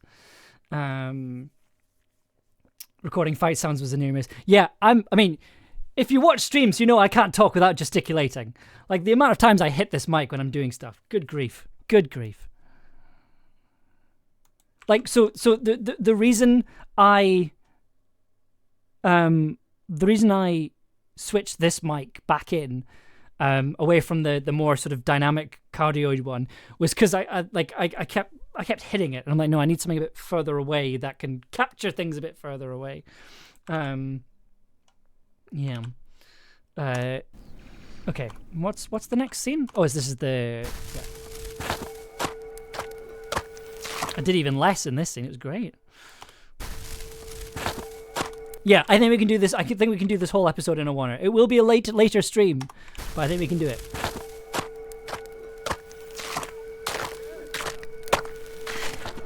Gwen! Wait! Fuck off! Seriously, please, wait! Why should I listen? And with this, like, again, just let it run, you know? Like, just have Feel better? You don't know me. And you don't know me either. So let's start again. Hi, I'm Shujin. Just adding in a couple of ornamental footsteps in there just to keep that sense of movement. To feel confused and angry and scared. You're owed more than a little grace after everything you've been through. Wayne Turner. It's nice to meet you. There's a line in here I really love. I think. Or just be Gwen. Oh, Take yes, another that's name what it was. entirely, but talk to us. Stop running. Deliberate reason for using the music from the end of episode 5 here. That was very much a deliberate choice. This idea of Gawain struggling with the forces that are kind of around him. Be a hero, or just be Gwen. Take another name entirely, but talk to us. Stop running away. Is this the one that Nicole did in one take? He never told me. Also, this even before the cataclysm, I thought he trusted me. You barely knew him. He was my friend. I hate. There's something about this line and the chord change that just hits really hard. I thought he trusted me. You barely knew him. He was my friend. I hate something there. that he didn't tell me before the apocalypse, but after. We did the scene and me and Paul looked at her and we were both like, holy shit. His hands must have been terrifying.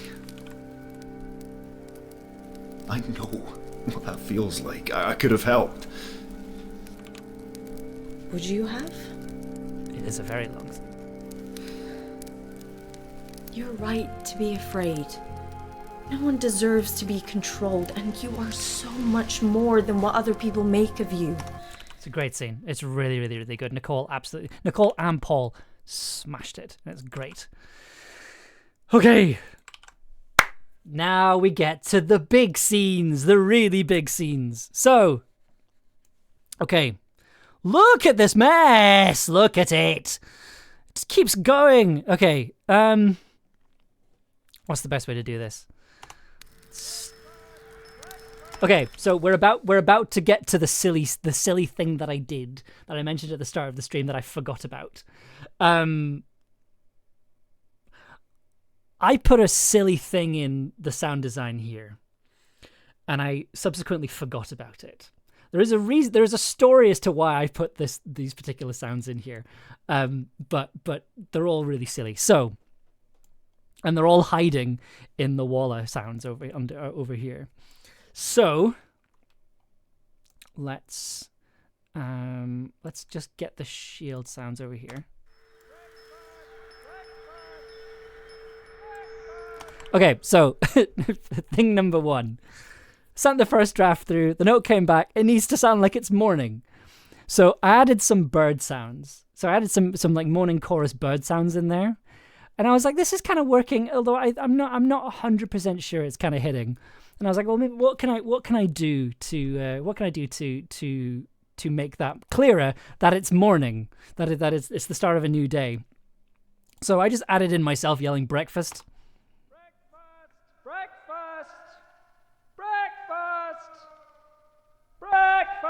And ringing a bell as well.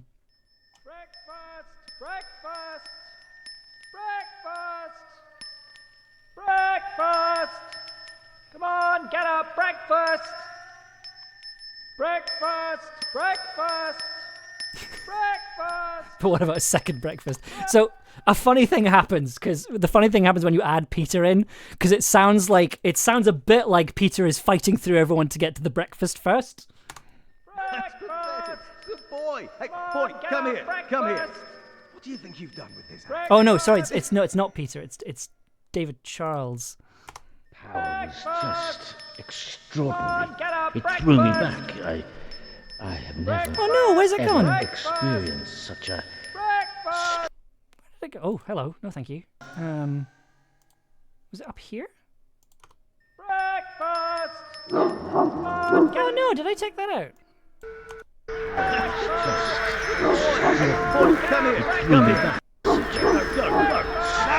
Oh yeah, it's here. Sorry, beg your pardon. It's here.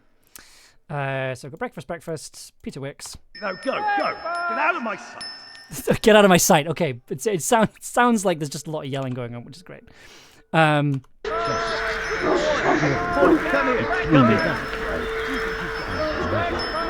So that's silly thing number one.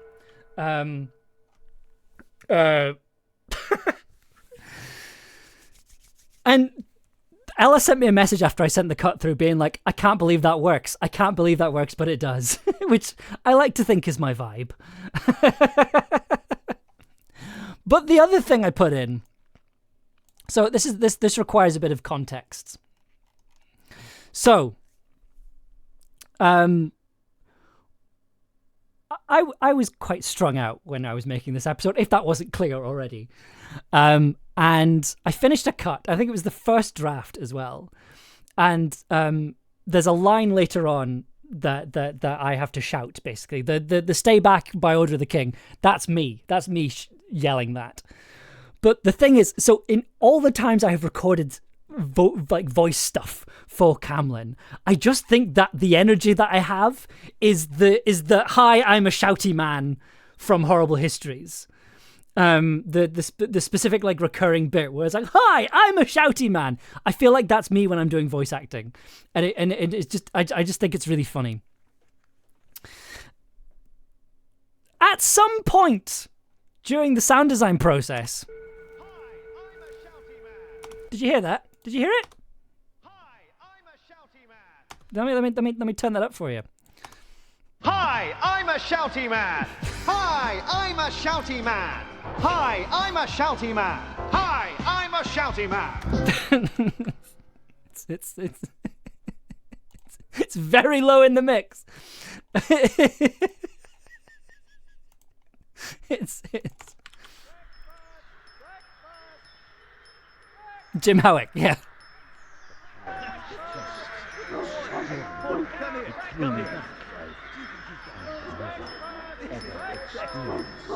Very quiet in the mix. Very quiet. Can't quite hear it. But the thing is, right, so this is not the only time that clip appears. So if we just skip to slightly further along in the episode to the car chase bit, specifically the scene where Tobias is running out and yells at a knight. Come on, listen. Stay back! Come on. It's a lot clearer there. So if I play that with everything else, just to give you the context for it. Where is it?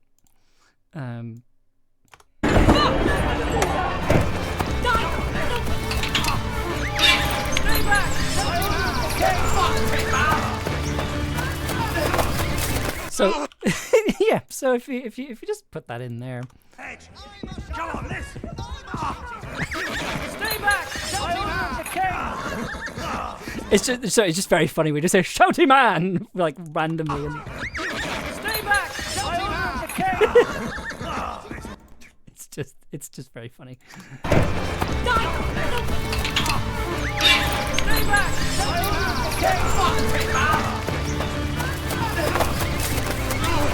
But if you listen to the line I did, stay back by order of the king. Do you not think that's the same energy? Do you not think that's the exact same energy as? I'm a shouty man. Hi, I'm a shouty man. I feel like it's the same energy. But anyway, that's a little Easter egg in there for you. Right, where are we? Okay, we're not there yet. Can you please play Get Fucked Tin Man and I'm a Shouty Man? Let's try. So we'll need that one. And then we'll need... Where is it? Where is it? Where is it? Vocal stare. I believe it's here.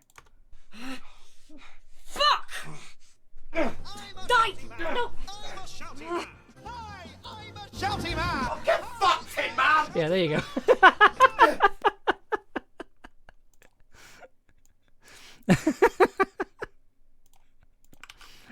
I love the idea that one of the knights has no idea what to shout, so he just shouts, "I'm a shouty man." That was the vibe. That was. It's Inspector Zenigata's like army of Interpol police officers. Yeah. Okay. So where are we? We're back here. Okay. Back to breakfast. So.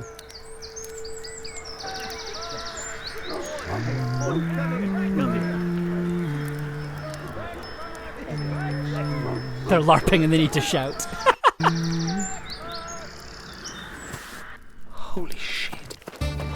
So, I want to make a point here. The ambience stops here. Holy shit. And like, I was playing around with the footsteps here and like when they were supposed to start.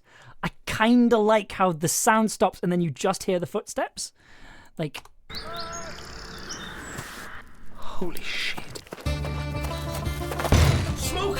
Smoke on the horizon! Like a forest fire. It is very much that like everything cuts out and it just becomes about this one thing. Kind of worked accidentally, but I really liked it. I think it worked really well. And then, I love this scene. Again, I didn't need to do anything at this point. Like, I just left this scene in stereo just to give everybody space. Smoke! Smoke on the horizon! Like a forest fire. No, like a bonfire.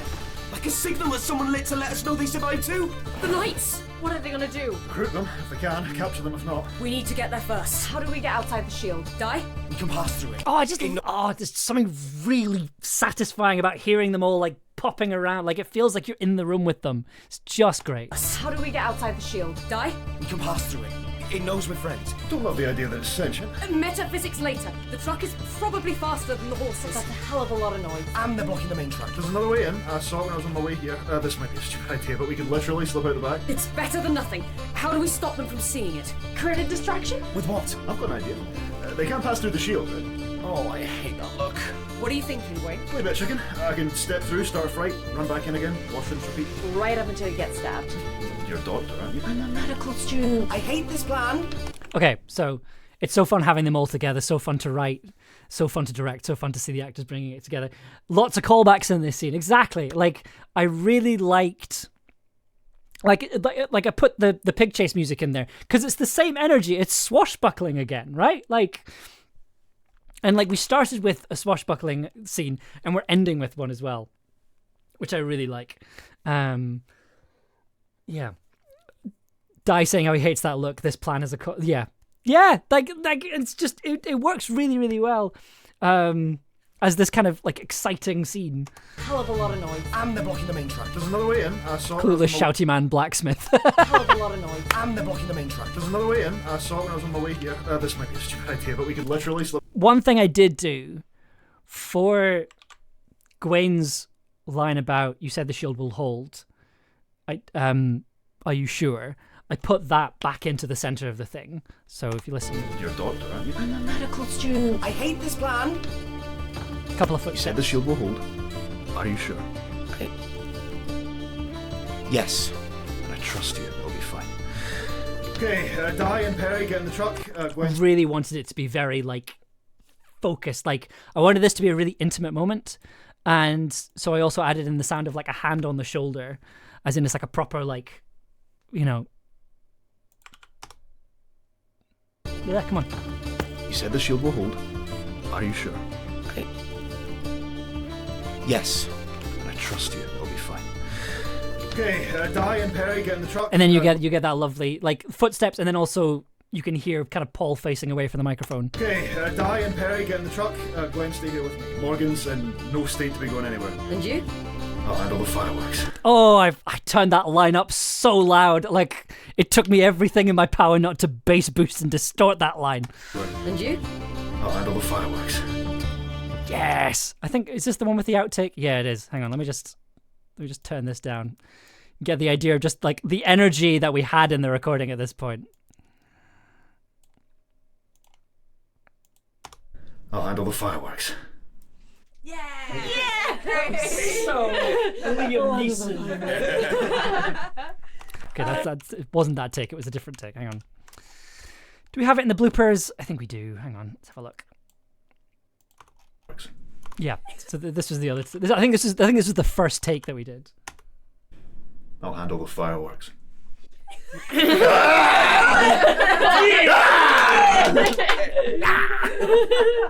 a good Yippee-ki-yay, Just everyone just got so amped up on this one line.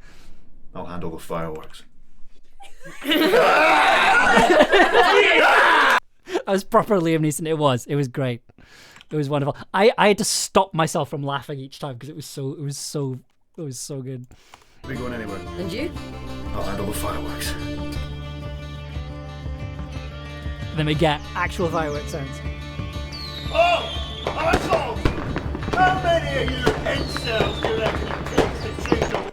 We were all so tired and so wired. Yeah, like, so the last day of recording was a bit of a rush because people had, like, it wasn't just a case of, right, we we're due to finish at this time. It was like, no. People have trains. People have buses to catch. And also there was a storm as well. So there was a storm that day. So everyone was just a bit like there was electricity in the air that day. So, so we were swapping scenes around. At one point, right, like this made me really, I remember this very clearly. So on my recording notes, I was writing down initials for different characters, so I kind of knew where to put them. Obviously, that's a problem with Gwen and Gawain, right? And at one point, I said, right, we need Gawain in this scene, and then Ella just sort of looked at me and went, "I think you mean Gwen." To which I went, "Are you making fun of me because I got Gwen and Gawain confused?" Like, these two names that are basically the same. Like, so that was, we were all very tired and wired at that point. We were all very giggly. They were literal fireworks! I just want to draw a little bit of attention. That was one time. I do want to draw attention to this. So you'll notice there is another project file. This time it's for the truck. So all this is truck audio. And again, all the vocals are in stereo here because it was very much like I wanted you to be in between them while this was happening. So the fireworks here, if I just play these sounds here.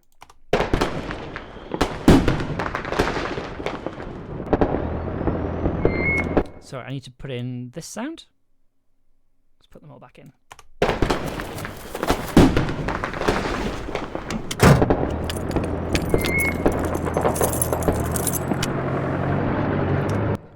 Like, I think originally the idea was I was going to have the fireworks and then have them kind of go out and then cut, sort of make it more like a cut. But then I sort of was just like, no, this is an opportunity to do something fun here with using the car door. First of all, as punctuation for a line, because I think the vocals, where are the vocals? The vocals do a really good job with this. Hang on. Fireworks! You know, Queen, the man is full of surprises. Because there's a turn away at that point. I was kind of like, we can do something here with the fireworks sounds and the door, the truck door closing. Queen, the man is full of surprises. Also, this got lost in the mix, and I'm really sad it got lost in the mix. But I believe it's here. I specifically put the sound of Perry putting their seatbelt on. Like, you can't hear it in the mix, but I was just like, it is very important to me that Perry puts their seatbelt on.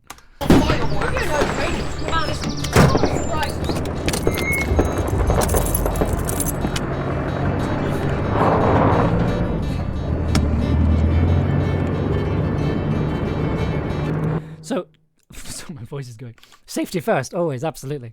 The same truck where Amber rides on the back, boom arm in hand, screaming, "Oh, what a lovely day!" As long as we're not recording, I'll say that. If we're recording, I will be silent because I'm a professional. Perry is the safety knight. Perry driving through a hedge, not without my seatbelt. So, the tricky part of this scene is you don't want it to sound like a cheesy car chase. Right. But we kind of had the cover of the noises are happening outside of the truck.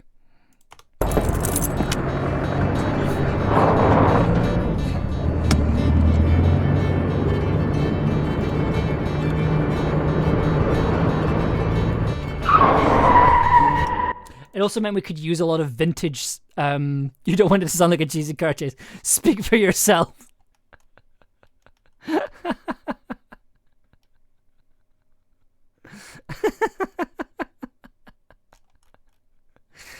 Makimura, hi! I didn't see you coming. Perry, the sword-carrying green cross code person of the future. So, I meant we could use wacky racist Camlann style. There was an element of that. Like, it meant we could use a lot of vintage, slightly like older sounding sound effects because we were hiding everything under like an outside kind of ambience.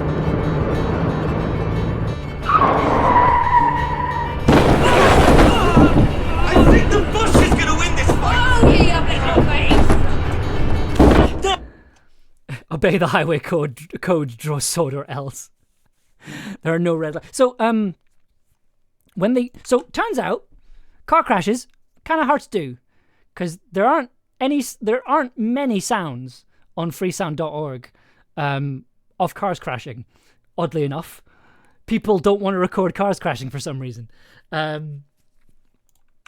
So, quite difficult to do. However, I think the bush is gonna win this fight! Oh, you little face! So disappointing. Where's the commitment? Yeah, the community really let me down on this one. So a sound I used a lot of here, I think it's this one. Oh no, that's right. So first of all, I got the sound of like a branch impacts, like branches hitting stuff. It's this idea that like they're hitting off the windscreen. Is it this one? Yeah.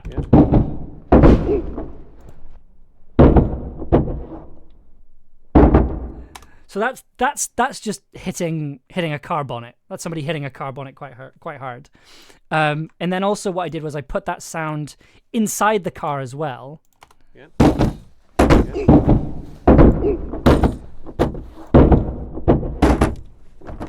Just to give it that sound of being like thrown back and forth as they go through these branches. People don't want to record car crashes, but I'm not deterred. I wanted to record the truck scenes in our car, but I was overruled on that one, and I'm quite glad that we didn't. The branch sound is eerily similar to the Urukai March, really.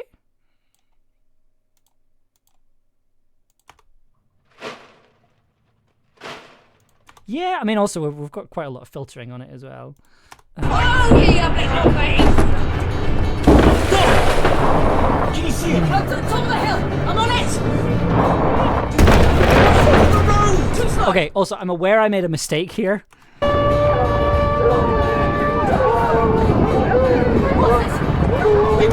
So, it sounds to me a little bit like Perry doesn't know what a horse is. And they see a bunch of dogs, because that's what you hear. That's what the sound is. They see a bunch of dogs and they're like, ah, tiny horses. I didn't put any horse sound effects. It did not occur to me to put horse sound effects in here. No, too slow.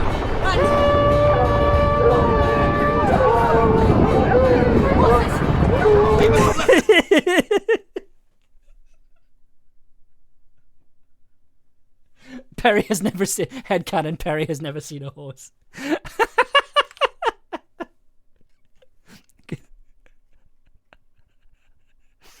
I don't know. There's something very funny to me that this idea. It changes the water horse scene. It also changes the scene in episode 4. It also changes the scene in episode 4 with the giant dogs that are just normal women, just innocent women.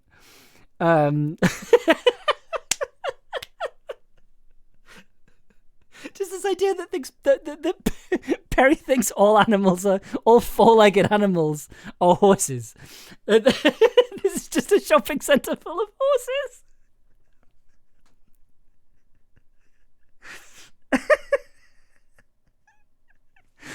Oh, we're so close to the end. We're so close.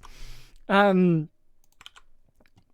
So you get the horses. The horses are there are horses. There are galloping sounds in here. As well as more I am a shouty man. Is Gel a horse to Perry?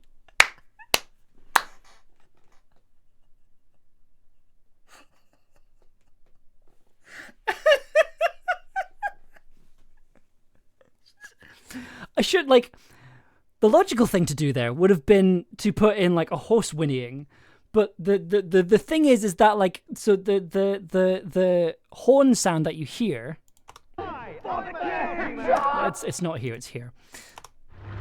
No, that's the truck. It's here.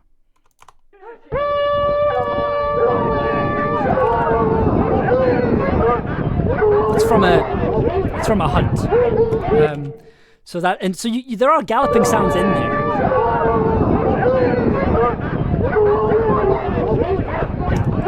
So, what are the sounds? We've got more fantastic.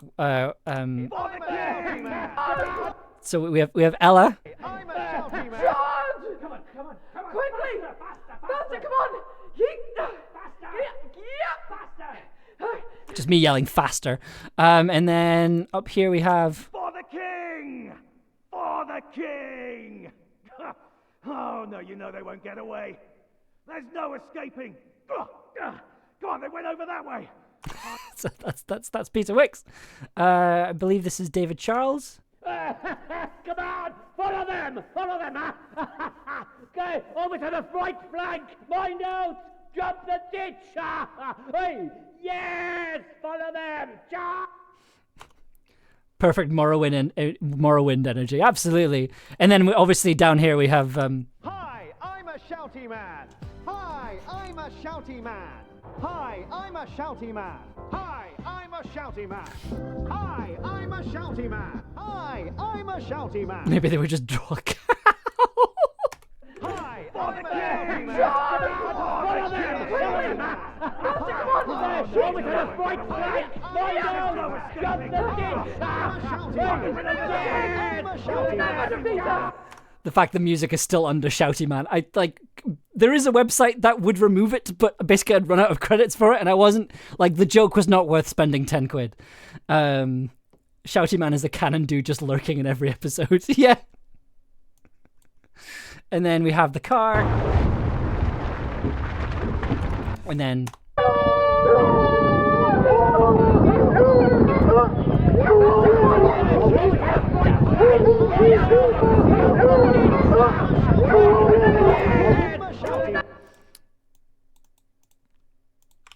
Were it not a copyright issue, I'd absolutely turn this into something spooky. I can do it. The whole reason that's in there is because me shouting in this episode sounds like the Shouty Man. Where is it? It's up here. Stay back by order of the king. That's 100% Shouty man. Energy. Sorry, I don't know if you heard that, but it just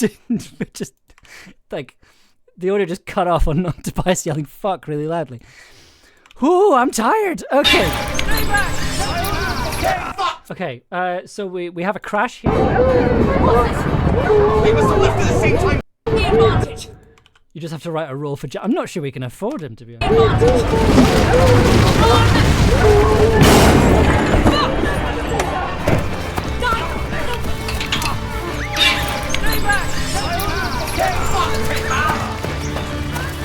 Okay, so first of all, these gate sounds.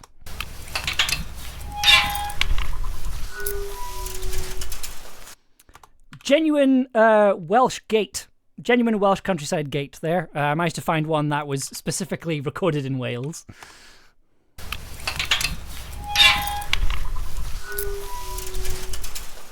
Delightful sounds. And then we have let's isolate this scene.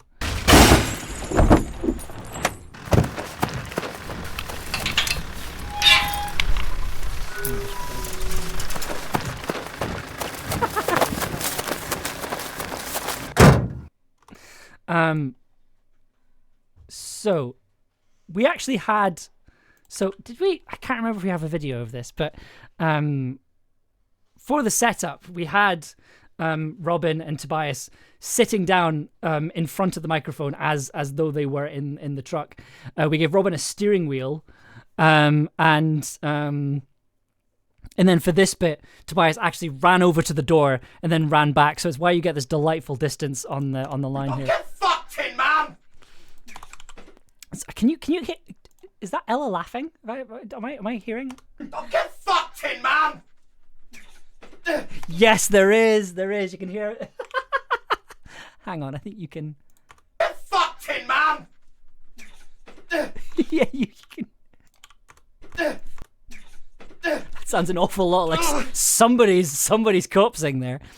Don't get fucked, Tin Man!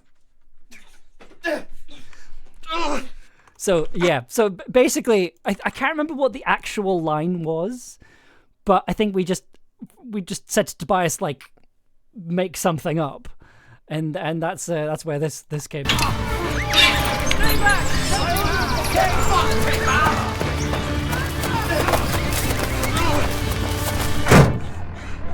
What are you doing? Move! It's too late. We're not going to be able to win a fight next. with that many horses. It'll ruin the truck before we've done any real damage. That can't be it! Maybe we can drive around. We can't just leave these people to I them. know. I'm sorry. I know it sucks. Then don't give up! What are you looking for? Binoculars. They're somewhere. I don't think the local wildlife is going to give us the advantage. Very funny. So we sadly did not have binoculars. Let me see if I can find the photo. I do remember taking a photo. I'm okay. I'll have some later. Thank you, though. Was it me that took the photo? I think it might have been Ross. Yeah, I'll check Ross's photos. Yeah, because I was very much just like, we need something for the handling sound, right? So I believe it's in here. Probably because Ross actually organized his photos. Yeah. So I'm going to pull that in here. So we had... do I still have them? Yes, I do. I do still have them in here. I had a pair of old headphones that I don't use. So yeah, so this was the thing. So we had the two of them sitting here in the truck. This is a pair of headphones that fold in on themselves. So, oh man, I love Star Trek: The Next Generation. It does have that energy, right? But I basically said, like, look, this is your handling. Because like, if you just... That sounds like a pair of binoculars to me, right? If you just have that sound in isolation. So it just meant that I had less work to do later. Man, our job is stupid. It is a little bit. So, because if you just listen, hang on. I know. I'm sorry. I know it sucks. Paul out of his jail. I know. I'm sorry. I know it sucks. Then don't give up. Yeah, you can sort of hear it there. What are you looking for? Binoculars. I know they're in here somewhere. I don't think the local wildlife is going to give us the advantage. Very funny. It's quite low in the mix, the handling I don't think we can stay here much longer. Some of them are peeling away from the pack. Die! Look. What is it? What? You get that natural movement there by we photoshopped him in so it would look less bad. No, we didn't. No, I'm not getting into this. No, we don't have time. We have visual proof. Let's see if I can find a picture of the truck setup. Because we did.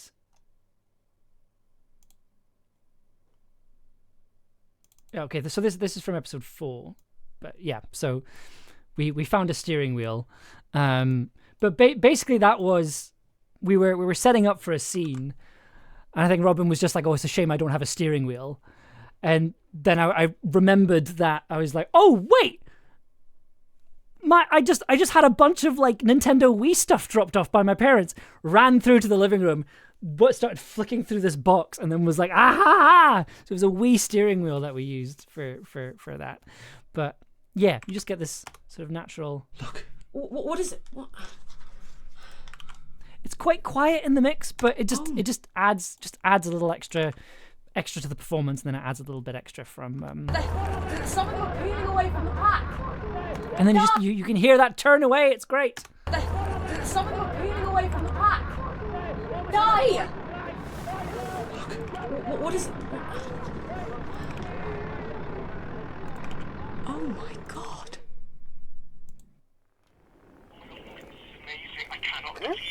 So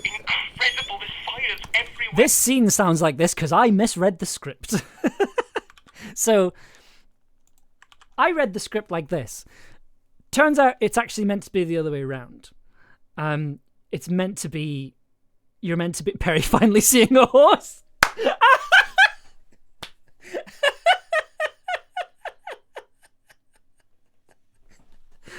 Just, oh my god, a horse. That's how they would have wanted it.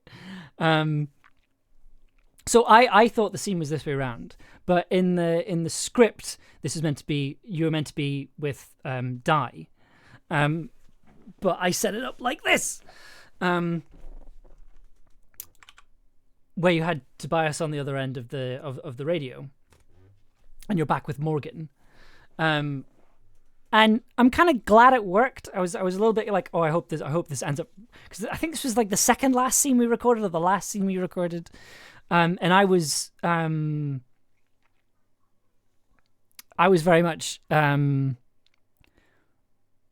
just get this set up and get it ready to go. Nothing happened with this walkie-talkie that looked in any way bad on my part. I'll get there. Don't you worry. But yeah, it worked out really, really nicely, and it means that like you do get a scene with Morgan, right? Like Morgan does get to be have a bit more of a presence in the episode. And also I like the idea of keeping things very close to the cottage and ending in the cottage. But also what was really interesting was we'd recorded with the walkie-talkies by this point. So first take, I sat in the room with Tobias to hear it clean. Second take, I went to join Angharad and hear it through the radio, and the radio just added such a gorgeous element to the scene, which I adored. Good. I'm glad. Like, I forgot you were through for the first one. When I wrote the sound of the scene was the crashing of waves against the cliffs, but instead it's the radio. But you see, thematically that made more sense, because I didn't want to introduce like a new location this late on for one scene at the end. So that was kind of the rationale behind it. Let's see if I can find what happened. So we said to Tobias, we need you to vamp a little bit at the start of the scene for a little bit. So Angharad has something to react off. Let me see if I can find that particular. Oh my god, Morgan, you would not believe it. So first of all, am I still quite injured? You are, but you're better. Okay. I'm back in the hole. Just can't try these fully grown adults. Okay, so this was the first take we had. Oh my god, Morgan, you would not believe it. This is incredible. I cannot tell you how incredible this is. I can't believe we sit by it. There's people in this. So who was locked in the dungeon for this scene? Look, I think Tobias has just made it very clear. Okay. I'm back in the hole. Tobias was jailed for it. Oh my god, Morgan, you would not believe it. It's not a dungeon. It's not a dungeon. I can't believe we sit by it. There's people in this. I cannot believe it. We've been in this cottage for so long, and now it's unbelievable. And I don't know. We said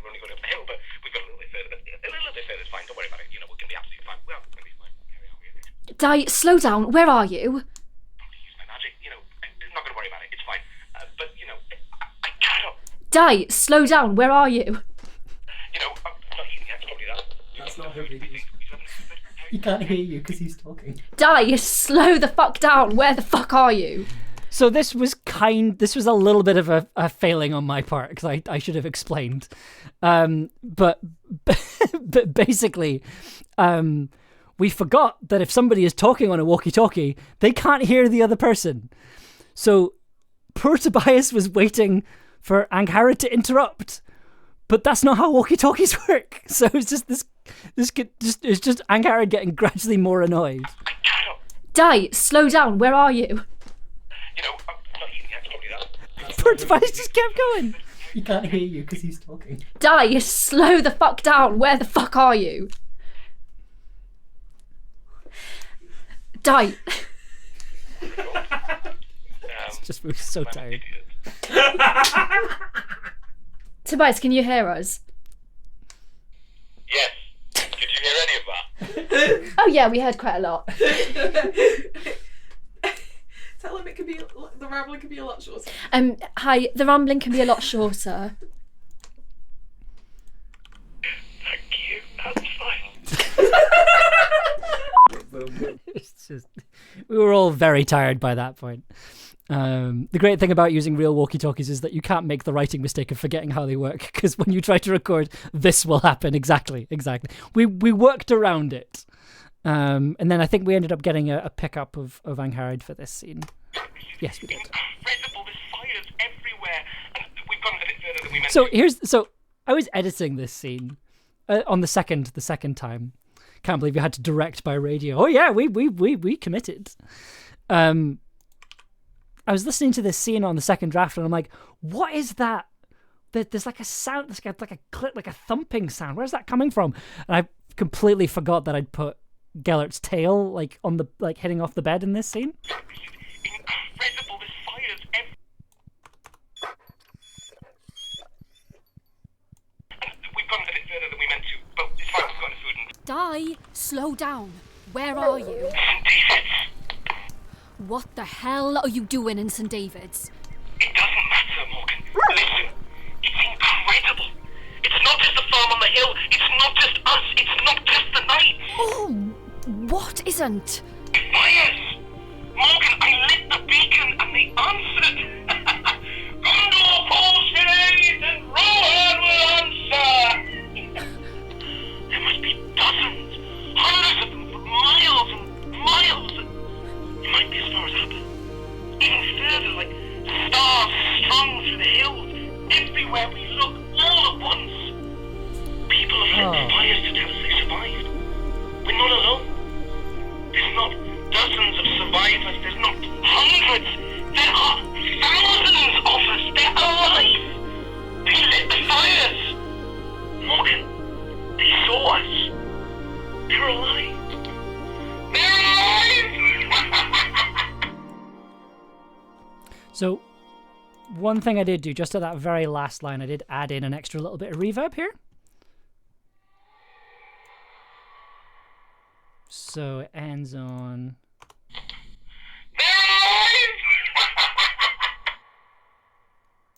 It's like a subtle little effect underneath the music, but it just adds a little extra finality to the... Come on. They saw us. They're alive.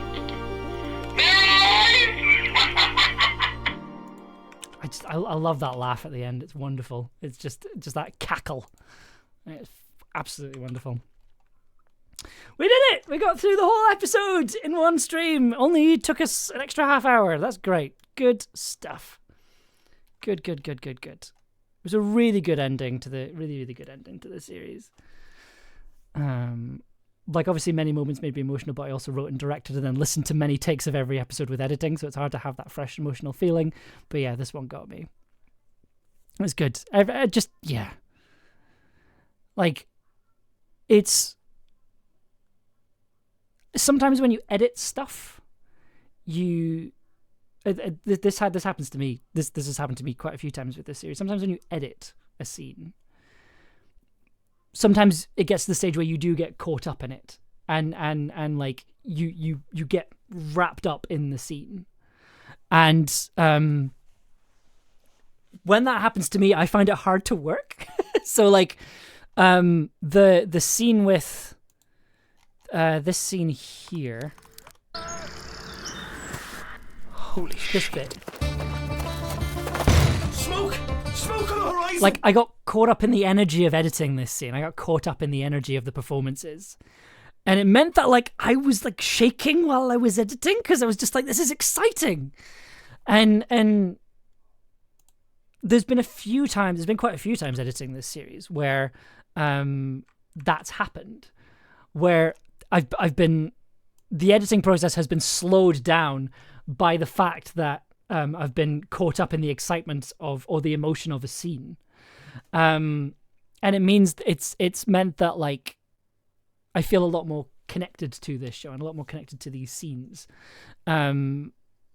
just because of their energy and because of the performances, which is a very strange feeling, but it's I think it's been wonderful to have that continuing sense of excitement as the show has gone on, like with every episode, a scene being like, oh, this is exciting, this is really good. I want to, you want to dash ahead with it, but you need to take your time with it. You need to make sure everything's in place, but your brain and your body are wanting to like gallop away to the end of the scene. It's quite something. Sometimes I talk out loud to myself when writing, or write faster, or scowl at my laptop depending on what's happening. It's the exact same thing, but for audio editing.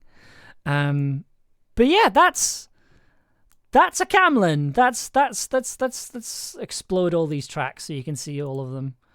So this is the biggest project I've ever made. 9 episodes.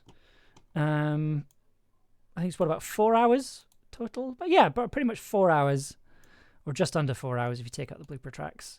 And then we have 116 tracks in the end. You've got all the creatures up here. You've got the big pig, you've got the kelpie, you've got the swarm, the fairy swarm, you've got crashing sounds, you have Lantern Man, and then you have the knights. These are the kind of monster tracks. Scrolling down, you had the underwater stuff from episode 2 that got its own little thing. All the radio sounds, the camera sound effects down here for episode 7. And then these tracks here, how many tracks is that? That's 47 down to 72. So that's like 30. That can't be right. 30 tracks. Well, we'll call it 20. 20 tracks just for the shield and the outside scenes for episode 8 and 9. That was 20 tracks in and of itself. And then these tracks here are all the vocals. So you've got the outdoor tracks from episode 1, and then vocals mono 1, mono 2, mono 3 are me clipping with the audio we recorded. Vocal stereo was taking a track and putting it in stereo, and then vocals remote 1 and 2 was for anything we recorded after the series. 3 tracks for Gellert, the best boy. 1 for the noises, 1 for moving about, and 1 for the bell. 1 for the Gale bell, which once again appears to have disappeared off my desk. 7 SFX tracks, and plus an extra 1 for footsteps. 8 ambience tracks, 2 music tracks in the end, which I wasn't expecting. A couple of live instrument tracks, like a live piano, the Lyra 8 organismic synthesizer Stop Laughing, and a singing bowl. And then 10 reverb and effect tracks. So big old project. Big project. And it makes me very happy that I've been able to show it off, you know, like this has been a massive undertaking, and it's wonderful to have, it's wonderful to get to the end of it and be like, and been able to show people it and talk about it and go into how it works. And 1 track for the Dark Lord on his dark throne in the land of Mordor, where the shadows live. Gotta have a big pig project when a big pig is involved. I mean, the big pig got 6 tracks. 6 tracks of his own. An otter. There's an otter. There's a pig. There's 2 pig sounds, and there's a bear, and there's a tiger. That's how you get a big pig sound. It is a beefy pig. A porky pig. Yeah, those are just horses. Yeah.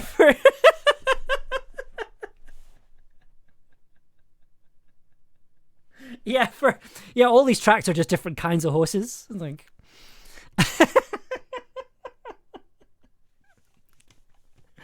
anyway, so that is all of Camlann. That is all of the Camlann sound effects. Those are all the Camlann sound design behind the scenes things. If we make more Camlann, obviously we're going to do more of this. But yeah, I think for now that's kind of all the sound designy stuff. Like, there's still some music stuff to do. There's putting the music album together. There's mastering all that, and then I do think I'm going to do the lo-fi remixes of the soundtrack. I do like that idea very much. I think we are going to do that. We need to come up with a name. That's your homework. And yeah, because then that means we can put together a video. It means we can make like a 20, 25, 30-minute video of these remixes. The auto sound for creatures is one of the best things I learned from these streams. I used it for a show I did in March, and it worked really well. Stream round of applause for Amber. Thank you. If someone got on their hands and knees, Perry would get confused. Oh, Ella, thank you so much for the community sub. That's been very, very kind. That's very incredibly kind of you. Thank you so much for this. It's been so beautiful listening to you nerd out about this, and I'm excited for everything that's yet to come. Thank you very much. So first of all, thank you for coming to these. Like, I'm aware it's a very niche thing, but it's been wonderful to see the kind of regular audience go from 4 or 5 people kind of going up to between 10 and 15 every week, and to get that for a sound design stream has been wonderful. And I hope you stick around. I hope people stick around, and I hope stick around for what we do next. In terms of what we're doing next, I think I will go back to doing music stuff, music making. I've go back to, so you can get to see these all work and the noises that they make. Coming up, we have a documentary that I made that will be showing off. And then I think I want to do another anamnesis. I kind of want to do another project where I do a journaling game on stream, and from start to finish make an audio drama from scratch. So play a journaling game live on stream, write something, and then turn that into a script, and then turn that script into recordings, and then turn those recordings into an edit, because I loved doing that for Anamnesis. I'm really proud of Anamnesis. Like, I'm aware it didn't really make much of an impact, but like, it didn't really need to. I'm happy that it exists, and it means for I think it was 3 months, I think, for Anamnesis. Or I think it was less than that. I think it was maybe 2 months. We are working on one show, and you get to see the entire process. So, and I'll see if I can wrangle some of the Camlann cast to be involved in that, because that could be fun. Yeah, I don't know what we're going to do on Wednesday now. I'll figure something out. I'll probably make it Camlann related. We can maybe make a start on the lo-fi. That's a yes from me. Amazing. Thank you, Tobias. There will be money. You will get paid. But it'll be remote, so I'm not going to bus you all the way up to Glasgow for a couple of streams. Anyway, thank you so much for coming along to these streams. Thank you so much. These are all going to be on YouTube. I've been archiving them as often as I can. So please go, if you want to re-watch anything. They're all there on the Tin Can Audio YouTube channel. This is meant to be a resource that people can refer back to. So yes, please do check that out, and please keep the fires burning until we can make a season 2. Enjoy the rest of your Monday. Enjoy the rest of your week. I will hopefully see you on Wednesday, but I hope you have a fantastic day, a fantastic evening. I'm going to go to sleep because I'm a little tired. And I'll hopefully catch you all soon. Good night.